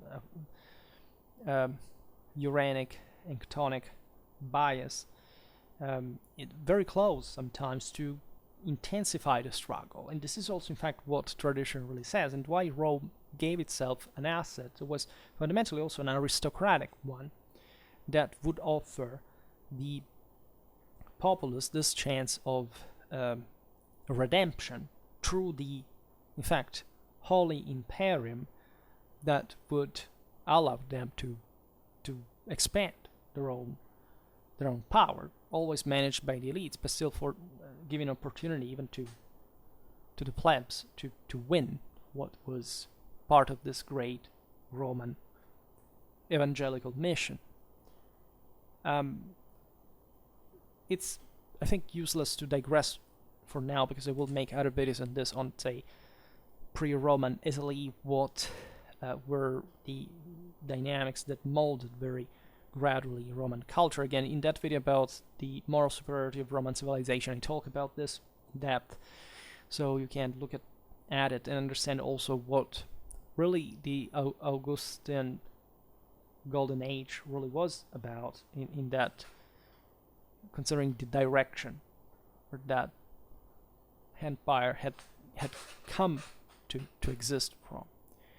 And later, to lead Rome to dominion over the Mediterranean, it was necessary to defeat even more aggressive enemies. Coming from all three continents bordering that sea, often heirs of military empires and covered in glory. The Alexandrian legacy there was for everyone to see, right? The Greeks really had dominated culturally at that point, but also militarily. And the two things are, of course, intertwined.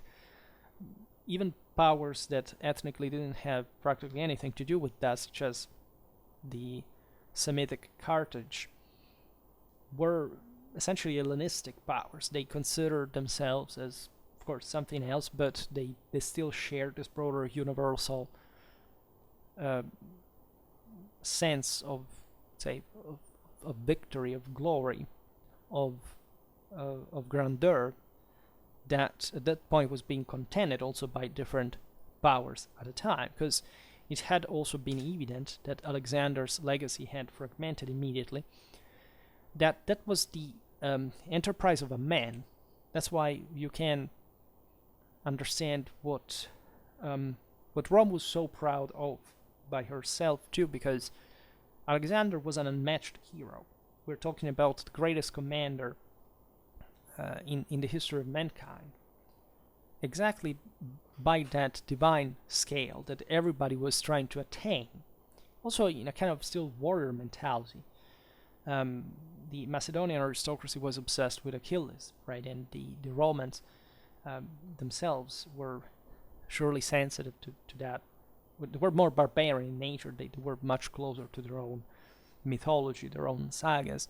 But in this regard, always remember that whenever we look even at a Macedonian phalangite or a Roman legionnaire, we don't have to look at them as merely like these were some kind of conscripts that just were not that much in kind of individualistic, militaristic sense. They actually were, right? You cannot have warlikeness and discipline just standing respectively on their own and pretending them to work. Actually, the reason why Rome took over Greece at large was, in the Hellenistic world, in fact, altogether, was the fact that the Hellenic mindset had somehow remained confident in this kind of more abstract superiority. Thucydides at some point says that basically you can win the war just with discipline, whereas the Romans, that were actually much more disciplined than the Greeks, also because they were dramatically much more brutal, right? More similar again to the peoples of Central Europe than, individually. Never dared to deny that, also because nobody really posed them the question, but let's say better, they never claimed that discipline could ever be alone. The virtus was necessary, and this virtus is actually not different from what the Romans actually called the Führer for the say for the Germans, for the Gauls and so on, because it's literally the same fury that you have to be able to tame in order to become, first of all, an imperator. So someone provided by God, by the recognition that you are able to tame the darkest forces, the darkest fears and nightmares from within yourself, from your fallen human nature, and so that you have a spirit that is really worth of the Holy Ghost, which is the same Christian principle, telling you the truth, and people don't know it because they think that, again, you've been told that Christianity is a religion of peace, but you don't actually understand what that means, right? The Romans used to say civis pacem para bellum, and that's exactly what the same Christian message really expressed, because they were all part of the same universal religion. But again, you have been told that this is not the case, and I'm not here again to explain this either,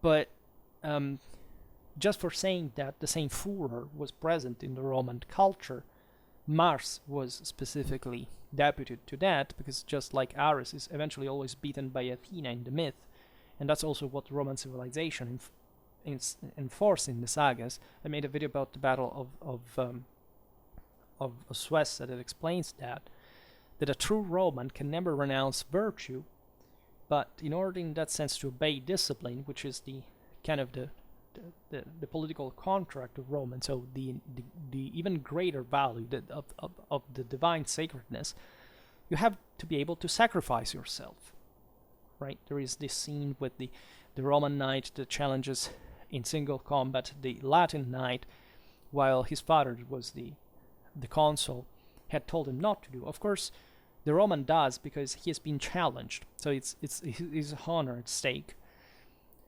But he had disobeyed his father, who was in that sense as consul the imperator, because he detained the Imperium, and the father had him beheaded because he was proud. He was a true Roman in that count. We're talking about the ultra nobility, so the people that were more imbued with that sense of aristocratic sense of honor, responsibility, that what literally the burden of the whole empire literally was on them. But just to say that you cannot infringe the sacredness, because in the moment in which you do, everything will crumble, and so this could not be afforded. And that's how great, of course, the scale of Roman confidence in their own virtus, and in all the other virtues that is included, the pietas, all the religious ones, that they were all religious, right? They were all essentially a facet of universal, actually of divine perfection, right? So the virtus was that the emblem of that kind of match, right? Of the individual. Individual, in fact, superiority, quality, with the divine wave, let's say, of the universe. And that's why the imperator had to embody all the virtues, especially, yes, from a political, but also from a military point of view, because the Romans had extremely clear in their mind that any political action could entail the use of violence, and it does, just per se. That's something that we have to be taught now, because again, we are not essentially a warlike people. We don't make war. We're not trained for war. Our personal career does not depend on knowing how to successfully lead men into battle. For Roman leadership, this was the absolute normality, and you couldn't do without, because they had already known much better than us, in this sense, of course, being much more advanced, and that's essentially the same thing that von Clausewitz tells us. Not just that politics, say the war is a continuation of politics with other means, but all that what follows from it in terms of essentially civic duty, which is also another word that we get from Rome. Because the civis had per se, just as a freeman, a sort of imperium, he had the right of bearing arms. At least he was eligible for military service. Naturally, Rome brought to a pacification of a control or a compromise, but you could always enlist, you could always be a warrior if you wanted, right? Except the Romans had become soldiers, and that's why this changed. That this had allowed the empire to be created, but also had improved sensibly the living conditions of the same Romans. True, in fact, a literal civilization. If one does not understand this aspect, and the fact that the Roman Empire was filled with the same peoples that Rome conquered for them to become Romans, very often also through the military service, you cannot understand how successful the Roman Empire really was. Because the phobia towards imperialism at that point would make you believe that Rome was just a terroristic state where, you know, a handful of people could control, I don't know, millions without any reason. And instead, what lays in between is the superiority of a civilization, and great part of what we have inherited in the West, in giving everyone the chance to redeem themselves. That's why it's also properly an evangelic mission. You have been wrong, you could have even subdued, but you can, if you're worthy of it, partake divine rule, which is a thought that in cultures that have remained stagnating with a kind of rigid division between castes and with no with that kind of isolationistic paranoia that just wants people to be content with the few they have and not the much more that they could always have, to shrink themselves and to become less warlike, less military effective. That's in many ways why the Greeks succumbed, again, because for them, giving citizenship to a foreigner was considered like, the worst thing ever. The Romans never had this preconception because they respected God so much that they recognized the Imperium even in those who defeated them, and realized that, as every human being should do, taking their own responsibility, realized that you had the chance to win, but that you weren't enough too, because you hadn't committed yourself enough for it. And it's actually much more, more connected.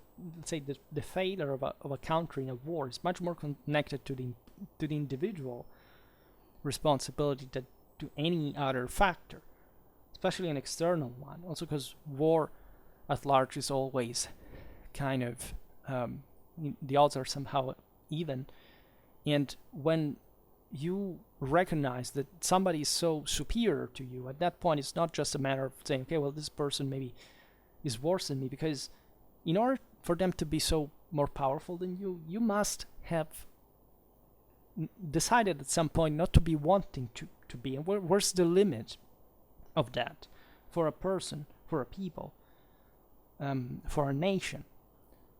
That has to do with our right of self-defense, but not only. It has the right of achieving, accomplishment, of bringing order where this is not, right? So to fight evil. And this is exactly what the Roman ideology revolved around. This is what Virgil wrote quite explicitly in the Augustan ideology. It was a matter of unifying, ordering, because that means coming closer to God. And this is possible only if you win the decisive moral superiority of the people that you subject, right? And that's the entire point. If you don't have a convincing cultural merit, let's say, you cannot convince anyone, and you cannot have empires. And no wonder there are so many people today who are just obsessed with American imperialism, because to them it's just an excuse not to face that whatever they're criticizing is themselves for not having been enough to even compete with a great power. Because evidently what they had to offer was less, and less morally, less culturally, less personally. This is how empires are done. And by assessing objective quality, not how scared you are, how ignorant you are, or how unhinged from reality you are. And you can hardly in this sense find a more pragmatic people than the Romans as a consequence. We will see it better in other videos talking about their strategy and the way they practically controlled their own empire. And in the end, it was this little Rome, literally just one city, that raised its banners over an immense territory extending from the Atlantic to the Indian Ocean, from the icy beaches of the Channel to the scorching ones of the Red Sea. Reflect on it again. It's Rome, right? Find another city that took over the world. There is not in history. Have you ever asked yourself why? Do you think it's random? It just happened, right? It's just a random algorithm in a paradox game for which, let's say, the Hellenic city-states could not do this. And Rome was the unique one. Also, compared to any other city that may have existed in the world ever. And you are still, not just thinking that maybe you should learn a bit more of Roman history and actually making an effort to challenge all the lies that you have been told from a direction or another about Rome. Because they were always low and never made you look above exactly where Roman greatness really stands. As I was saying before, also consider the fall of great empires like the Hellenistic ones, kingdoms, empires, etc. It was firmly believed by everyone, by the same Romans, by the Carthaginians, that Alexander, again, had molded the world in his own image, and that the military instrument of his own achievements, the Macedonian phalanx, was essentially the perfect model that had allowed the Greeks fundamentally to assert their own cultural superiority. Nobody challenged this, because objectively the greatest powers in the Mediterranean at the time were the Hellenistic ones. Rome coped with essentially all of them, and even through defeats, she won. Right? The thing that impressed the most the Macedons in general was the fact that the Romans could simply be defeated and rise again. And all this by having conquered essentially a confederacy of essentially Italic or Italian, because not all of them were Italic Italian peoples that had actually bitterly fought against Rome before being subjugated, and now were actually thriving in this expansion themselves. Have you ever thought of that? I'm not saying that, this wasn't atrocious and that the elites were not essentially, in that sense, being co-opted by the Roman one, but again, if this deal had been intolerable for them, the Italics would have not conquered the world for Rome. And instead they did. The Alexandrian model there was crushed. Actually, the Romans walked, as we've seen in Alexander's footsteps. They didn't look at, say, whether the military model per se was just an Alexandrian creation, which really wasn't. Just he had, just used that like you use any other material, right? We're just men. That's yet another thing that we have come to be obsessed with, like the military. I made a video about the comparison between the Manipular Legion and Macedonian phalanx, explaining what's the core of the matter, because they weren't there were not there are important differences, but they're not so scalar by how we mechanistically tend to think. Right? So Rome felt in many ways to have actually won Alexander's legacy, and that's how they dealt with the East at large, even though they were much more, they're pragmatically oriented and less reverent even to certain polities, as of course most of Roman annexations were coming out of extortion, right, of threat of annihilation, of the Romans in this sense wouldn't look in anybody's face. They didn't care. As we were just saying, they believed the world was theirs. They had been chosen. They knew that, and just they did it. And when we look at the empire, of course, as it was consolidated gradually in this quite meticulous, gradual. In fact, the Romans until Augustus had fundamentally conquered just the Mediterranean coastline, right?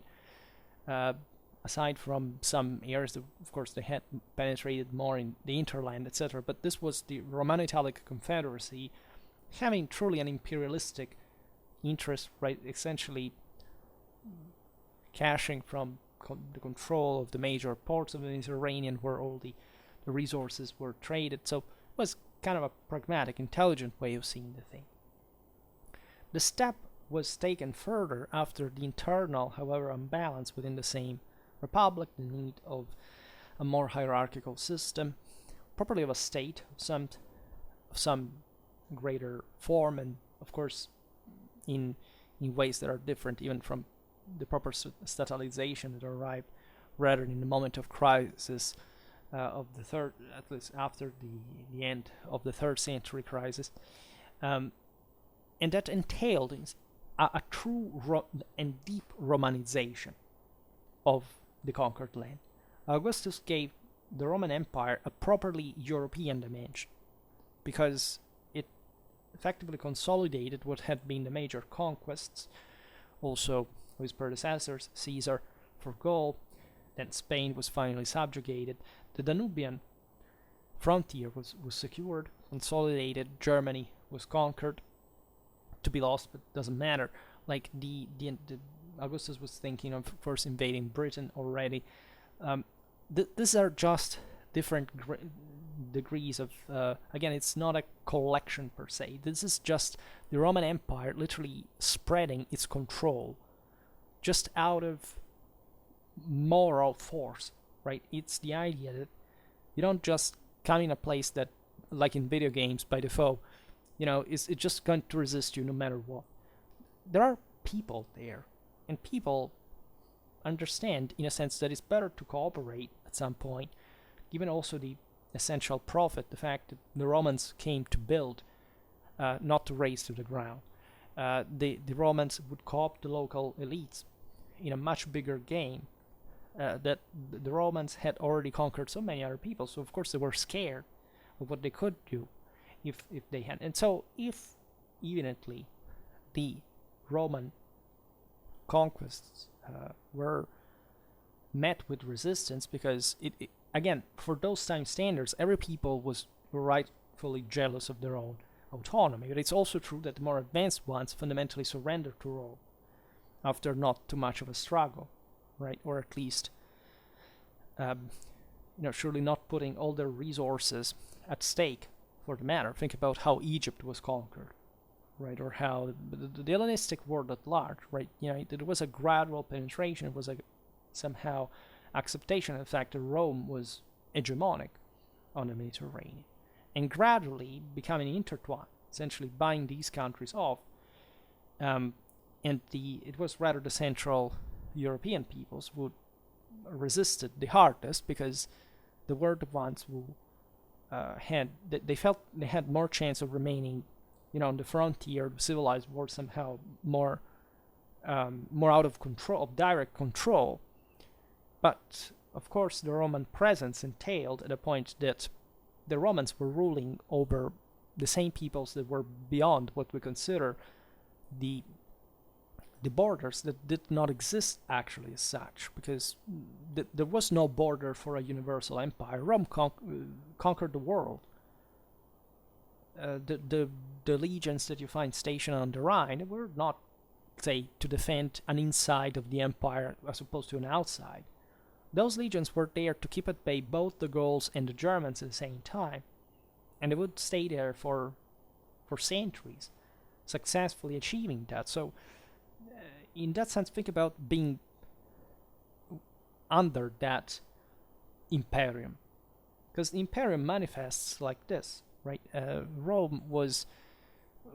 Where do you see? Where do you seize the boundary of political interference? How can you say, even today, like a person reads news from a place that is on the other side of the globe and fundamentally gets impressed for some reason, is being somehow subjugated by another state somewhere else, right? As long as the political position remains that one. Lots of peoples were aware of Rome, and Rome wasn't aware of them. And Roman artifacts were there, and the Romans didn't even know that those countries existed. Roman artifacts were to be found even up to the Urals, and Rome didn't even know that geographic, say, at least what we call Russia today, existed, because legitimately they didn't give a damn about it, right? Somebody probably knew that because merchants traveled and so on, but the question is, the majority of the world gravitated around Rome. That's also why the frontier saying things out. But the Romans didn't conquer Scotland. Excuse me, but what do you think exactly Rome had to get from Scotland? I mean, can we be serious about this? Right? You can always get more This is for sure. But the question is, if you don't have to win, let's say, more than what you can win somewhere else, and the struggle is always up against other people's internal issues, etc., why would you prioritize in the effort places like those? And especially, even if these people reject Romanization as they did, the question is, how's that a loss for Rome exactly? Right? It's not automatic. It seems rather like the same question you could ask for them: how much did they miss by not being under Rome? And obviously there was a balance between the two things, and it's obvious that a limit there existed to the stretch of that empire, as you have to practically rule it, which is, of course, also what exists after you have achieved the successful task of creating one. Consider that places like Britain were said that were so far away, such at the edge of the world, that not even the gods in the myths had ever set foot there, because the myths didn't even talk about those lands. So it was such a differently parametered world that I understand. It's obvious that, I don't know, a country like Germany today has, and in Britain, because this is interesting, that the interest in Roman military history mostly began in those countries. Why? Because they were frontier areas. A reenactment mostly was born, Roman reenactment was born in France at the time of Napoleon III, because of archaeological finds like the one of Alesia and so on. But of course, what we call the limes, probably the Romans didn't call like this, but monumentum, has its greatest vestiges in Britain, as you know, with Hadrian's and the Antonines' walls, and the German wall too. And so in those countries began the interest in also determining in a matter of local identity how much, of course, what their past was Roman or something else. Of course, a result of different factors, and how to relate with that. Again, in an age, as we've seen, like the 19th century, where the nationalist, socialist suggestions were much stronger than they had ever been. Say, up to the 18th century, the dominating idea was that, first of all, there was still a Roman Empire, because the Holy Roman Empire was still there. It was the direct descendant. That was a universal order, the church, the emperor. Yes, of course, other nations had risen to power. There were different ideas around, but fundamentally, things were not so different, at least in line of principle, to the mentality that had affirmed itself even since Roman times, one and another. In relation, of course, towards properly universal powers and the sacred, the divine struggle, and so on, right? It's true that there were much more forgetful realities relatively to the idea of transfiguration, that by some degree was still... Actually, Catholicism had maintained it much stronger than Protestantism. Protestantism also was, by a good degree, that kind of rejection of the fact that the hero could autonomously transfigure, because it says, it's not your actions, your work that is going to achieve it. It's just purely random, and you just try to stay hopeful and still being virtuous at the same time, even though maybe God has already sentenced you to hell and you don't know it. Well, this doesn't seem very, very healthy, like, especially in a traditional sense. And that's also the reason why, together with Protestantism, universal empires began to disaggregate further, and national feelings began to affirm over others, because, again, it's that degree of wanting to reject the premises of universal values and the effort that you have to make in order to recognize that if things have gone bad, you are the only one who can bring them back together. To the radical moral subjectivism of transgender ideology right now, it's the same path, right? because it's just by scale always getting narrower.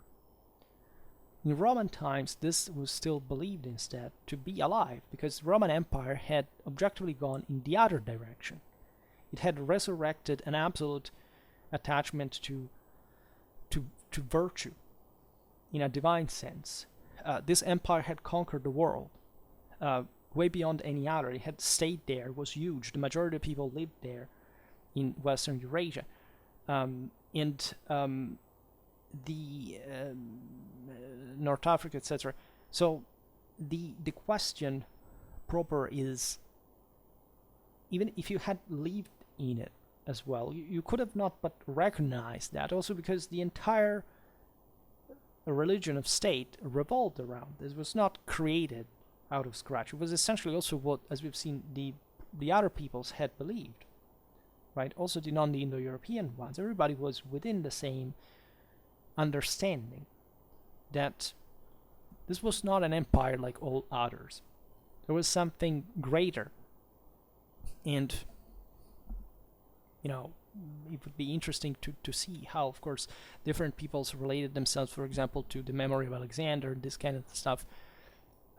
But it couldn't be denied that the bigger one was at that point. And that's it's interesting because also in tradition there is at some point the idea that between the third and the fourth cycle there's going to be a sort of revival of the golden age. So between the bronze and the iron one, the latter in which we still are before the ultimate disaggregation, that the golden age for a while would have been repristinated. And this was seen in the Roman Empire. There were prophecies about this. They were part of the local mythologies of the known things, right? So again, we can't digress too much on this, but you cannot, even though these were Roman clients in a way, but you cannot see by reading Polybius or Flavius Josephus that sense of amazement, of admiration, of even of fear, actually, of what Rome had done. How was it possible that these people had done it, had made it, what they were made of? So it was very important for a Greek or a Jew to come to terms with the fact that it had specifically been the Romans and not their own people that had achieved this. And this seemed grandiose to a scale that put in discussion basically the entire universal premises, at least in the way they had been bent again to this kind of somehow the generation, this lack of of belief that after all your own people could conquer the world, and the aptness of it to reconfirm the actual universal order by literally creating a real one. So as we were saying, that this was mostly, in fact, fixed in Augustan times.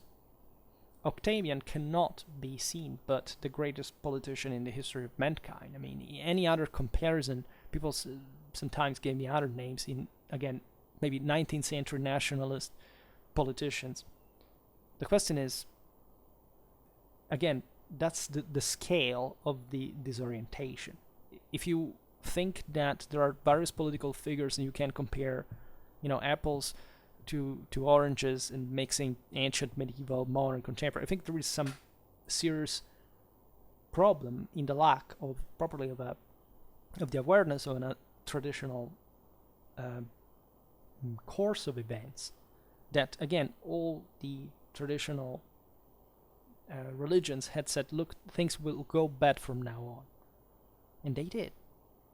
In that level of, in terms of properly of the awareness of the sacred in the heart of man, it occurred.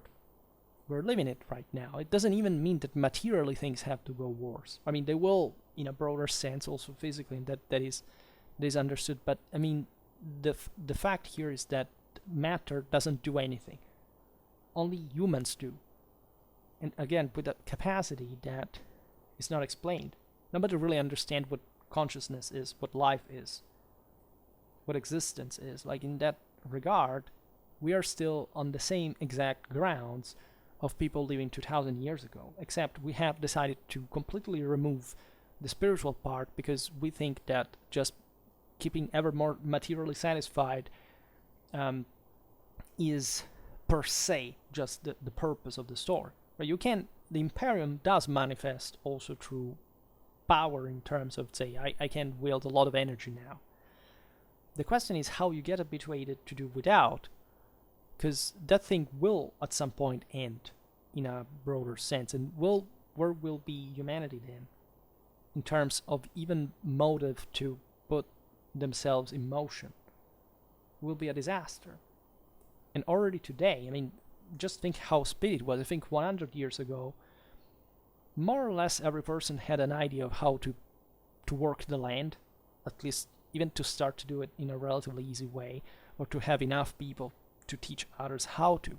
Nowadays, who can live without electricity?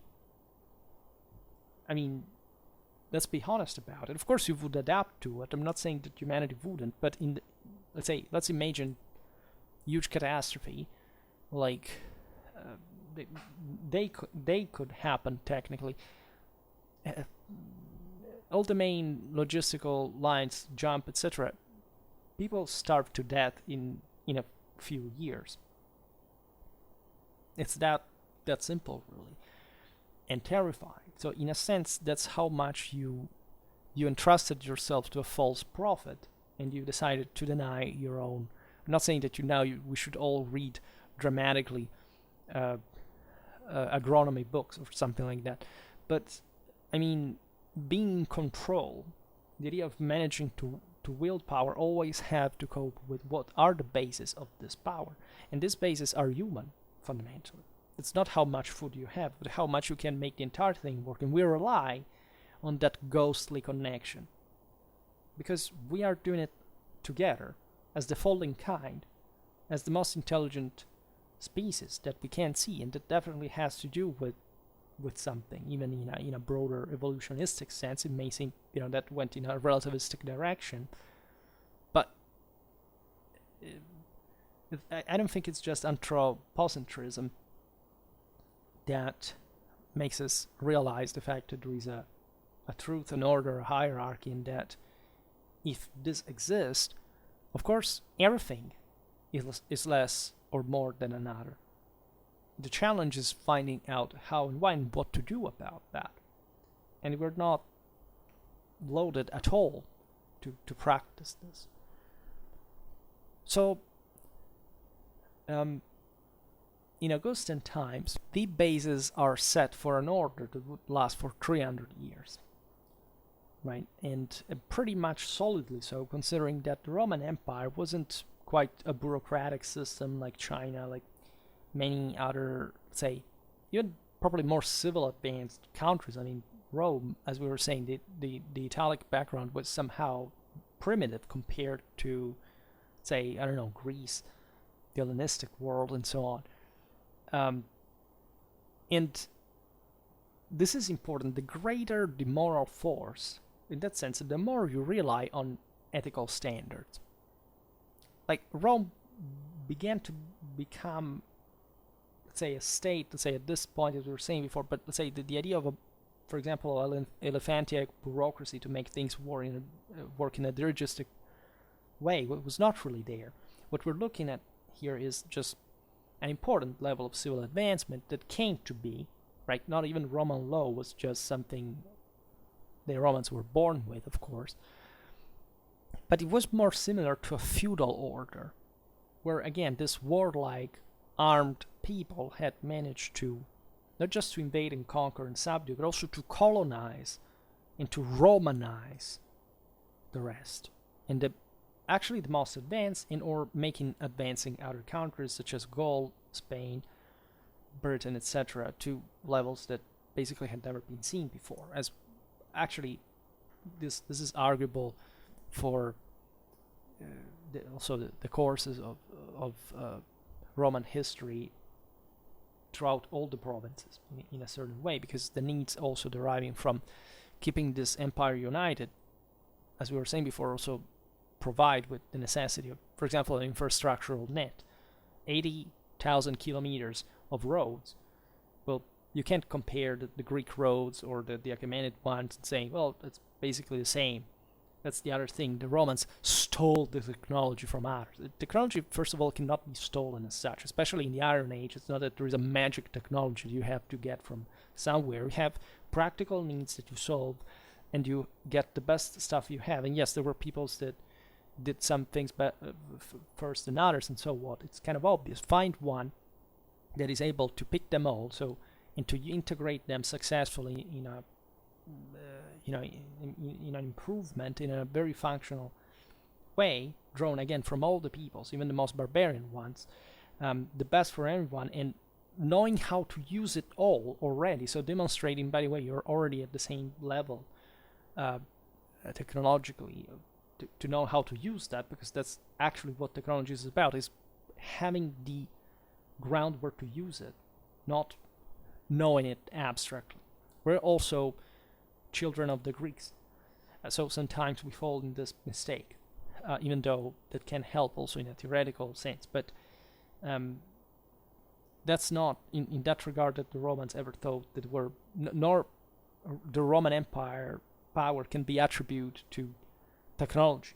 Right? Technology in that sense is always mostly a consequence of already an accomplished result that just now needs the practical mean to just to be improved, by the way, to certain specific needs. Of course, nobody, by the way, had ever built aqueducts that the scale and advancement the Romans did. Right? The Romans invested more in it. They had unprecedented problems in keeping this system working that nobody had really ever had. And in practice, that's when the hardest part began, militarily, because it was necessary to preserve everything that the fathers had conquered, and resisting for other long centuries to two insidious and opposite threats politically. On the one hand, the centrifugal and autonomist impulses. On the other hand, the lust for looting of the peoples across the board. So essentially, holding tradition embodies giving a good reason or a good model or rule. Rome in this sense was successful because, autonomies were not enough to essentially having chunks of empire seceding just per se, right? Even, I don't know, think about Tetricus' revolt in the Gauls, etc. It was not like a plan to destroy Rome. It was just like a lack, say, of moral commitment to the point of saying we want just to rather defend Gaul and remain Roman in that regard. And that's it, right? You can't see maybe the Palmyrene Empire or something like, we just want to destroy Rome rather. But even in that case, objectively, what could Palmyra do in a broader scale, right? As such, as a center that at that point, by taking over a great part of the Roman East, had to maintain them as well. And with, again, essentially an entire world against that, in fact, retook quite swiftly what had lost, right? And even thought that Palmyra was worth surviving, because evidently, in a political sense, there was no much of a chance the thing could be replicated. And the peoples across the border, of course, depended on loot, rather, because they occupied the areas that the Romans had, quite, again, pragmatically not occupied, because they knew that they could give too few, which is the same reason why these people began to loot rather than occupy. Rome wouldn't need to loot. Rome would need to conquer and to maintain and to structure. You could loot in a strategic sense because, I don't know, you want to raise to the ground Ctesiphon because it's just across the border, it's the capital of the enemy. You don't maybe want to occupy that place because it's too far, and so you destroy that actually, together with the loot. You can do the same against some Riotos people, such as the Jews. You raise to the ground their temple, etc. You bring all the stuff to Rome. Yes, but that's an extrema ratio, the Romans would have said, um, with an otherwise cooperative attitude, which is also the same reason why there wasn't really a Jewish genocide in the ancient era, but this came quite close to happening. Because why? Because of course there were Jewish elites that were perfectly fine with Rome, and just there were other groups that didn't think so, right? So of course there was always a tension between that, but the Romans didn't have any other specific targeting interest. Their main interest was quite pragmatically maintaining the empire as such. So when we look at the fall of the Western Roman Empire, followed after a millennium by the end of Constantinople, so the hair in the eastern part of the empire, we are all warned of the transience of human enterprises. You can hope to delay a decline. You can hope to think that, of course, it's going to be a gradual process. You can even study it historically as, let's put the concept in discussion. What is here that was actually declining? What was actually growing somewhere else? You see, what died in the West was essentially a state, but not really the universal imperial ideology, right? That the people that had been part of the Roman Empire, also the most populated, they always remained there. The invaders were essentially not substituting themselves to the subjects. They actually melted with them, but blended with them, but they were just a few. And factually, those were Roman countries, in a word or another, that kept also remaining the most advanced throughout all the early Middle Ages and beyond. And also quite quantitatively and qualitatively so, which is, again, something that we tend to overlook constantly. But if you look at Italy, France, Britain, Spain, of course you look at something that, let's say, in Latin Germanic times, the early Middle Ages, we've seen as particularly, let's say, dynamic in a moral sense, as opposed to, say, what was mostly the Byzantine world, that I have no problem in calling like this, that somehow tried to sclerotize in its own forms, and it really did, right? People say, oh, but you're saying this. I made lots of videos about this topic, and I can tell you the same confession. At the beginning I said, oh, it's all BS. Say the Byzantine Empire could do whatever. There's no difference.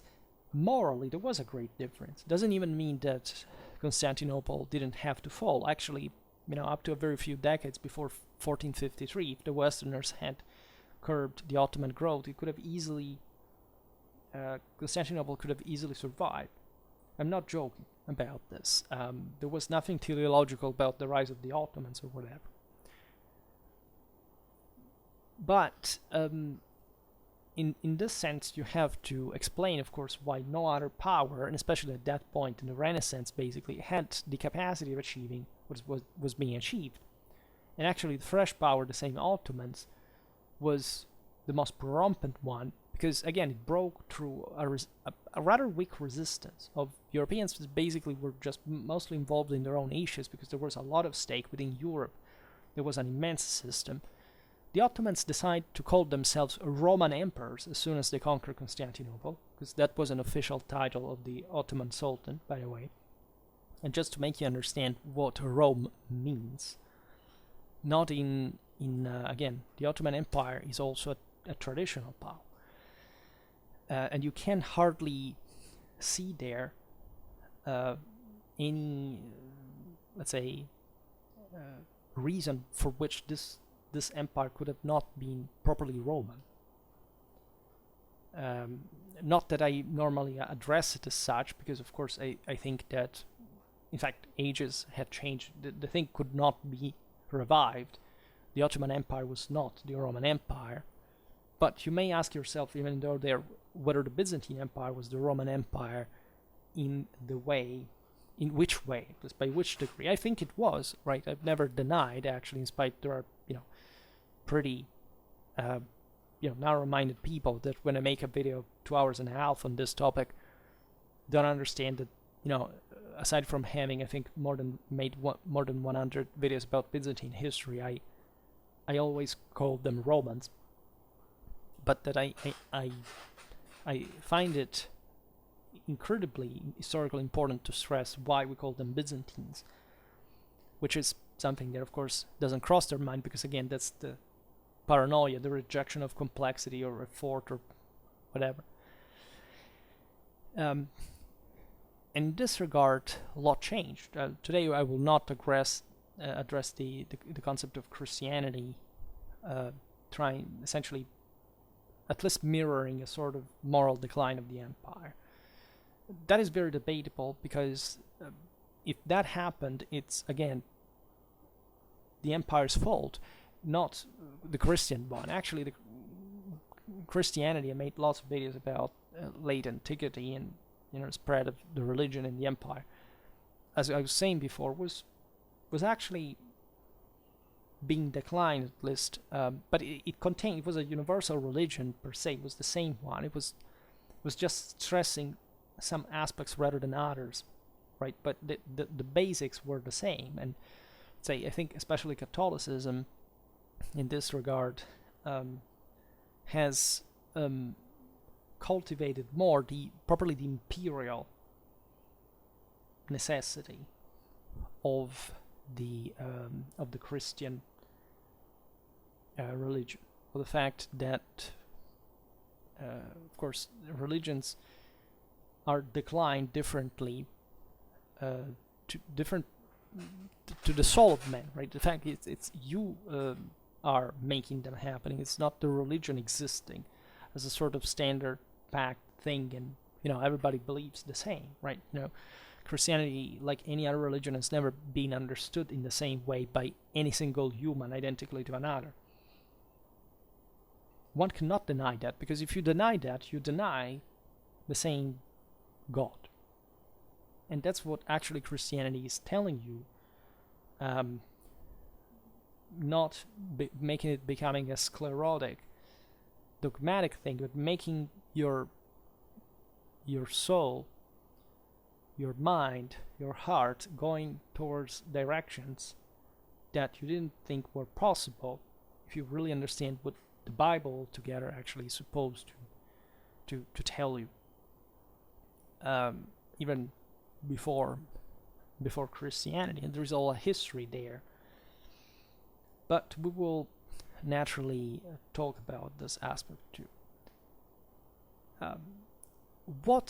Since I titled, I think, this video Roma Invicta, I will explain this, because the point is, again, after all this premise, I wouldn't have to repeat it, but the average person that reads Roma Invicta always has to, because it's been told to desecrate everything, to say, but the Romans were actually defeated. Well, thank you, genius. We will absolutely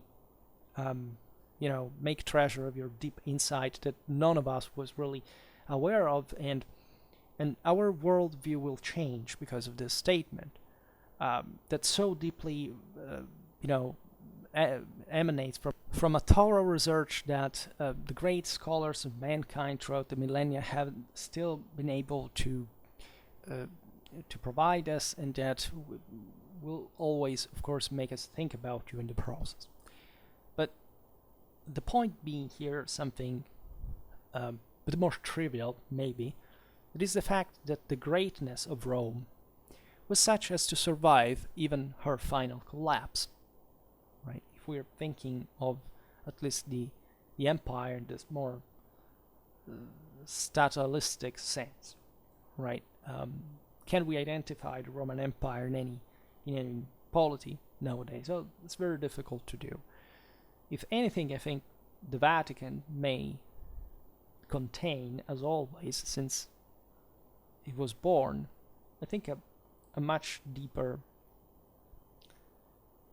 Roman legacy than we're habituated to think like. If anything, because it comes closer to that view of the sacred, but also of a view of religion that, according to the magisterium, still stems from the, again, that confidence in the possibility of transfiguration through a salvation that, yes, Christianly speaking, is obviously mediated, but that, looking closer at what we intend for the Son of Man, has a value that notoriously has its roots in the heroic tradition of the pagan past, and that again was the same with the Christian one. So we will talk probably about this another point, because it's incredibly difficult to criticize Christianity, right? Especially considering, as always, because it's one of those ideologies that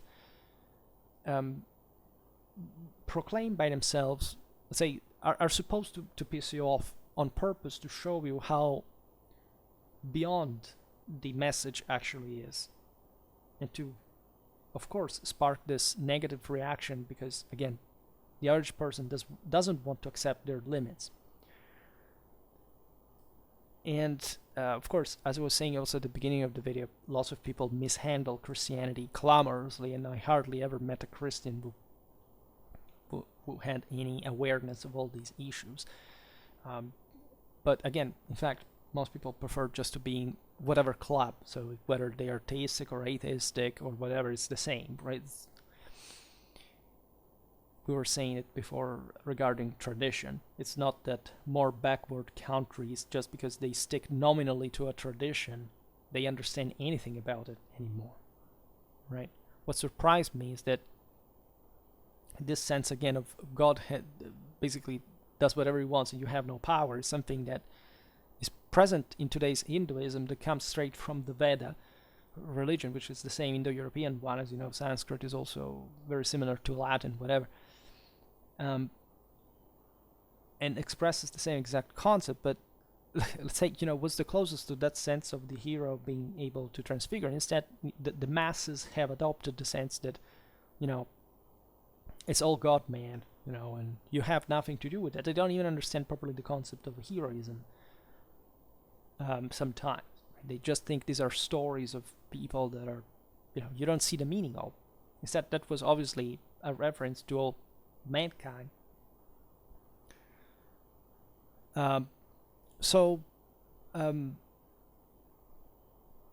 Rome is everywhere. Her material and institutional ruins are constellating the landscape of Western civilization. Rome offered the world a legacy that cannot be measured in a sheer moral, civilizational, cultural sense. It remained the model to follow and the very symbol of a glorious destiny.